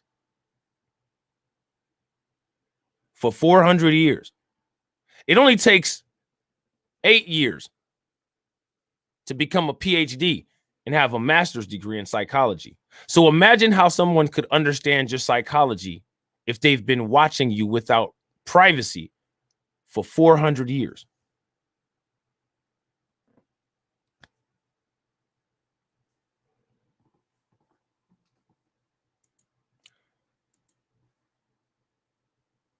Unfortunately,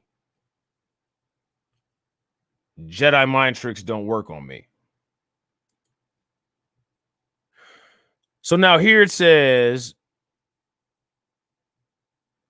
as West mentions his love of North Korea and how his red "Make America Great Again" hat makes him feel like Superman, and West's belief that the Democrats tried to control black people through the concept of racism. Now, remember when I was telling you about how the Republicans and the Democrats are bipartisan?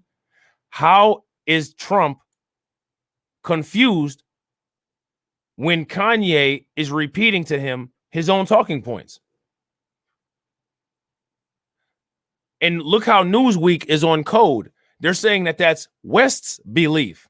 Haven't we heard Candace Owens, Ben Shapiro, Officer Tatum, Anthony Brian Logan, literally every conservative person literally say to black people, get off the Democratic plantation, despite the fact that that shows how disconnected these clueless numbskulls in the population at large are, that most black people don't rock with Democrats anyway, but they just will try to repeat something and repeat something and repeat something and repeat something until it comes true. How many times did you hear a conservative say black people need to get off the Democratic plantation? I mean, that's literally all they were saying. But now when Kanye is saying it to Trump in a situation where, you know, you need to talk to Dr. Claude Anderson and try to make things better for black people, all of a sudden Trump got a little bit of a glitch. Oh, but I don't remember any of this. You speechless and confused now. Same old weak tactics. Facts, Jay. And that's why it's so important. It's so important to have discourse. It's so important to be able to understand how to navigate and be able to have things lined up and understand how to be poised and not let people throw you off, not let people try to intimidate you with talking points. Have confidence in yourself. Because the whole purpose is literally to attempt to try to beat you down.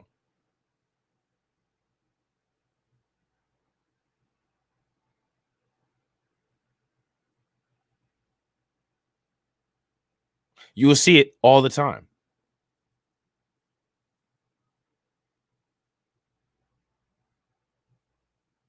All the time.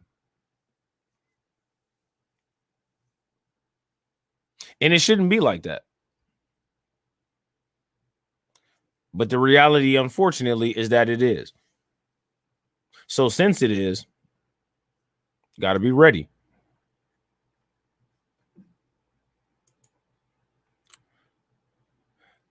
So now, this is what I find this interesting.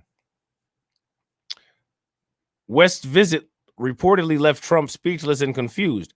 and White House aides embarrassed. So why you got to ask yourself, why would the White House aides be embarrassed? What did Kanye West say that was so bad?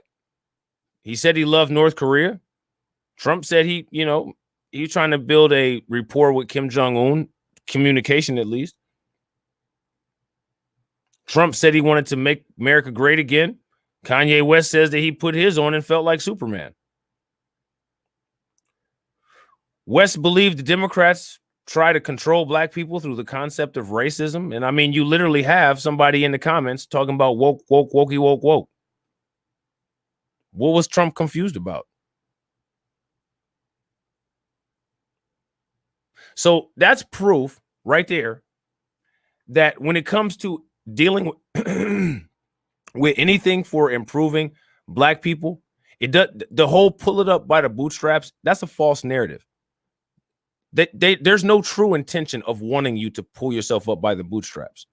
The pull yourself up by the bootstraps nonsense is just an antagonistic tactic, just meant to upset you and get a reaction out of you. When you actually start doing it, or when you actually,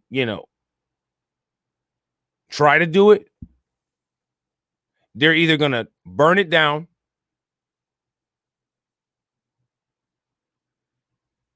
or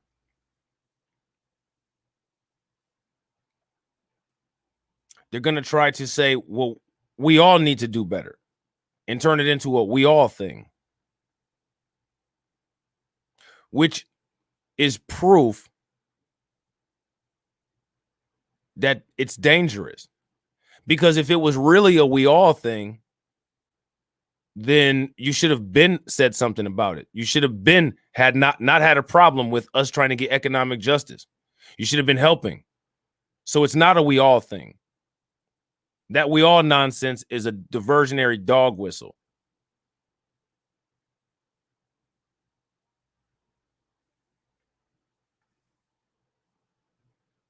So that's what people need to be aware of.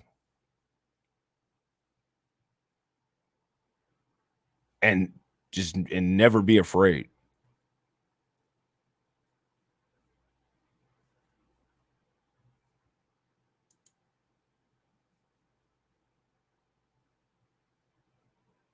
So now here it says, although West said that he himself is currently running for president to help take away votes from Biden, West has repeatedly touted his support for Trump. West's wife has said that he supports Trump because he doesn't understand his policies. So now this is Kim Kardashian with her liberal, I'm white and I say so. Oh, this is the same thing that what Chelsea Handler said to 50 Cent when 50 Cent was saying that he wanted to vote for Trump because of the tax. Oh, I had to remind 50 Cent how to be a black man again. Real? How do you remind somebody how do you remind somebody how to be a black man? How do you do that? Because he felt a certain kind of way about his money?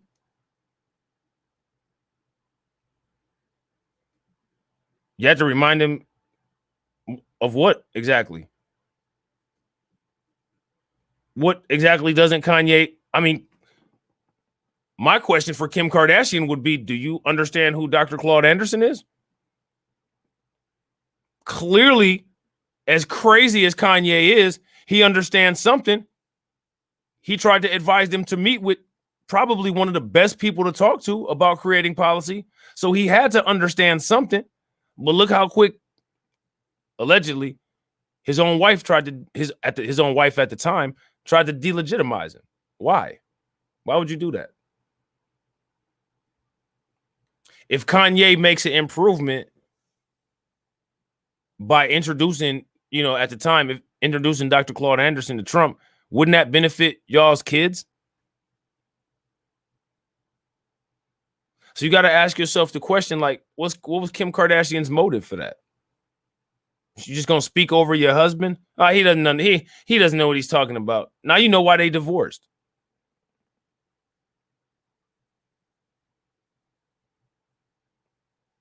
Now you know why they divorced.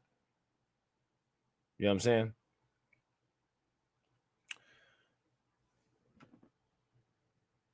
Now, the reason why I brought Kanye West up, the reason why I had this article up was to reinforce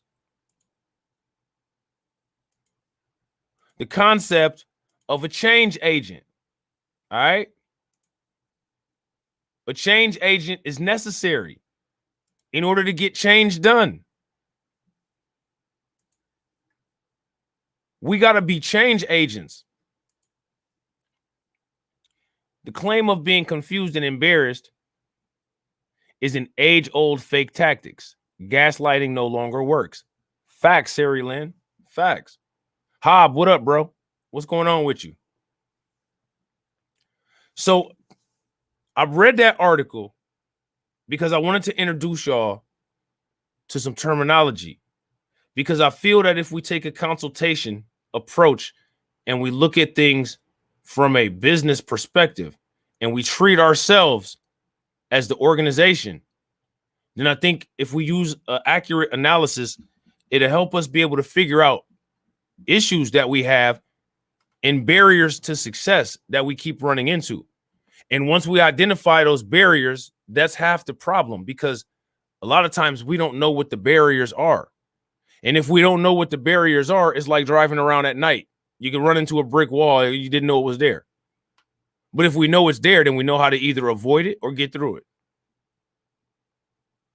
So what we need is a change agent. We need to be able to identify change agents.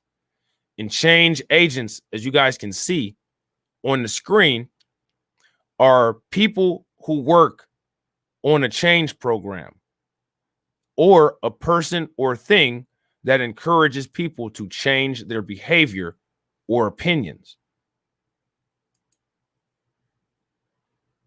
In my opinion, Kanye West was trying to be a change agent. There's some people that appear to be change agents, but they're not, because they're attempting to change their behavior, but not for a desired effect. That would be somebody like a Candace Owens. But I think Kanye, as crazy as he is, I think he actually had good intentions. I don't think anybody with bad intentions would have tried to convince the president to talk to Dr. Claude Anderson, in my opinion. That's just my opinion, though. I could be wrong, and I'm sure there's people that disagree. You know, disagreement is fine. You know what I'm saying? Me and Saint disagree on damn near everything. At the end of the day, like it's just disagreement. You know what I'm saying? So my question for you guys is, did you enjoy this long ass live stream? Because guess what?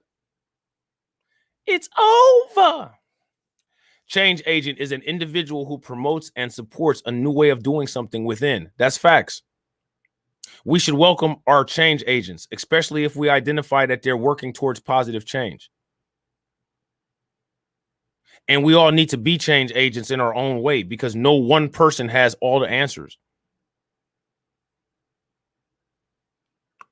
Here's my thing, Hob. We got to stop talking in terms of what they, quote, they will and won't allow. The only terms that we should ever talk in are what we will and won't do.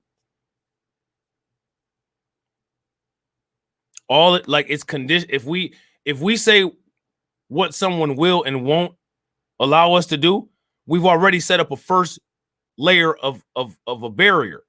That's approval. Well, we know this won't happen because they won't allow. Caring about what they allow needs to be completely reprogrammed out of everybody's system. It's either we do or we don't. And if we do, we succeed, and there's no other option. When you start talking, think about this. How long have we been talking in terms of what they allow? Have they allowed us to do anything? No.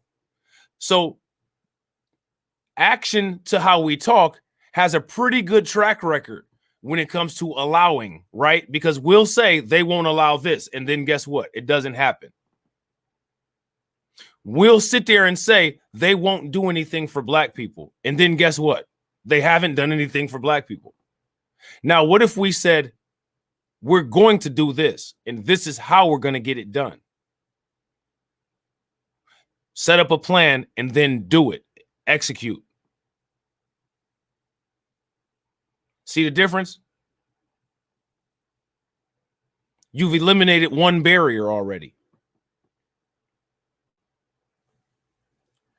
Yeah, it was a really interesting discussion today, brother. Appreciate you and the people in the chat. Some very knowledgeable people in the chat as well. Man, I am so grateful for the people who come to my videos.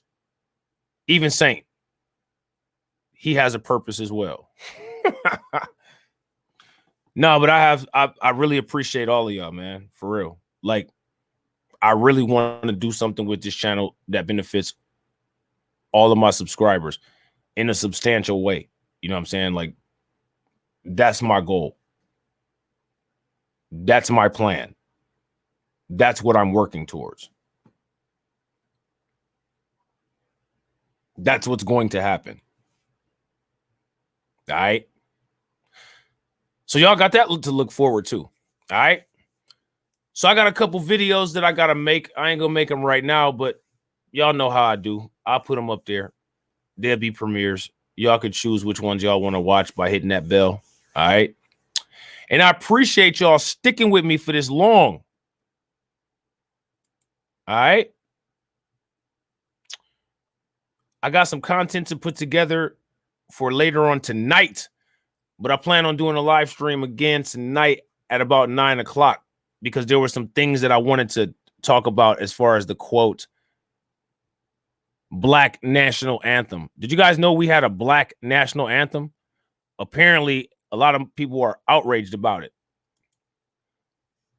Oh yeah, bro, we're gonna keep growing. As long as my people that I have, you, Law, Gary, Jesse, Sari Lee, Faith Enlighten, Delmo, Constance, Blondie Lee, even Saint, Dawn.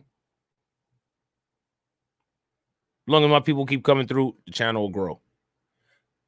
So the growth is dependent on you guys. The more you guys engage in the channel, the more the channel grows. That's why I want to try to give you guys the best content that I can possibly give.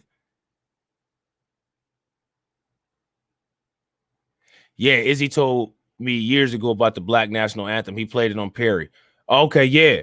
Yeah, I didn't even know. And then apparently, like, everybody's outraged now because I guess they're going to be, you know, doing it in the NFL. My question is, whoever asked for them to do that? Black people have been asking for reparations for God knows how long, never asked for no new national anthem one time, and they give you a national anthem and don't give you the money they owe you. They give you a national anthem they don't owe you and won't give you the money that they do. You know what I'm saying? I appreciate it, Sari Lynn. I'm glad you enjoyed it. All right. So I think actually I think a premiere might have actually ran while I was live. I think I had something scheduled for 12 o'clock. But we ran over though. But it was all good though. I think it was worth it. All right. So I'm gonna get this popping. I'm gonna get some things done. All right. I really, really appreciate y'all. And hopefully I got the alert box should be circulating somewhere on YouTube, but I plan on being live at 9 o'clock tonight. So, you know, set your alarm. All right. If anyone wants to become a member, yeah, the perks are crazy. Yeah, that's facts. That's big facts. We got 5 members now. And I'm telling you, the perks are good. And the perks will get better as the channel grows. Because those perks will never change. And I'm telling you, for people that like contribute to the platform, sometimes, you know, people send super chats. That's cool. I appreciate it. I've always said the memberships are a way better way to go than the super chats. They really are. All right. So that's just something to consider. All right. So I appreciate you guys. Again, I can't say it enough. All right. Make sure you smash the like button. If you haven't, please share the video out to your followers. All right. If you want to, hit the links at the end of the video, and I will catch you all at 9 o'clock p.m. Eastern time. All right. Peace.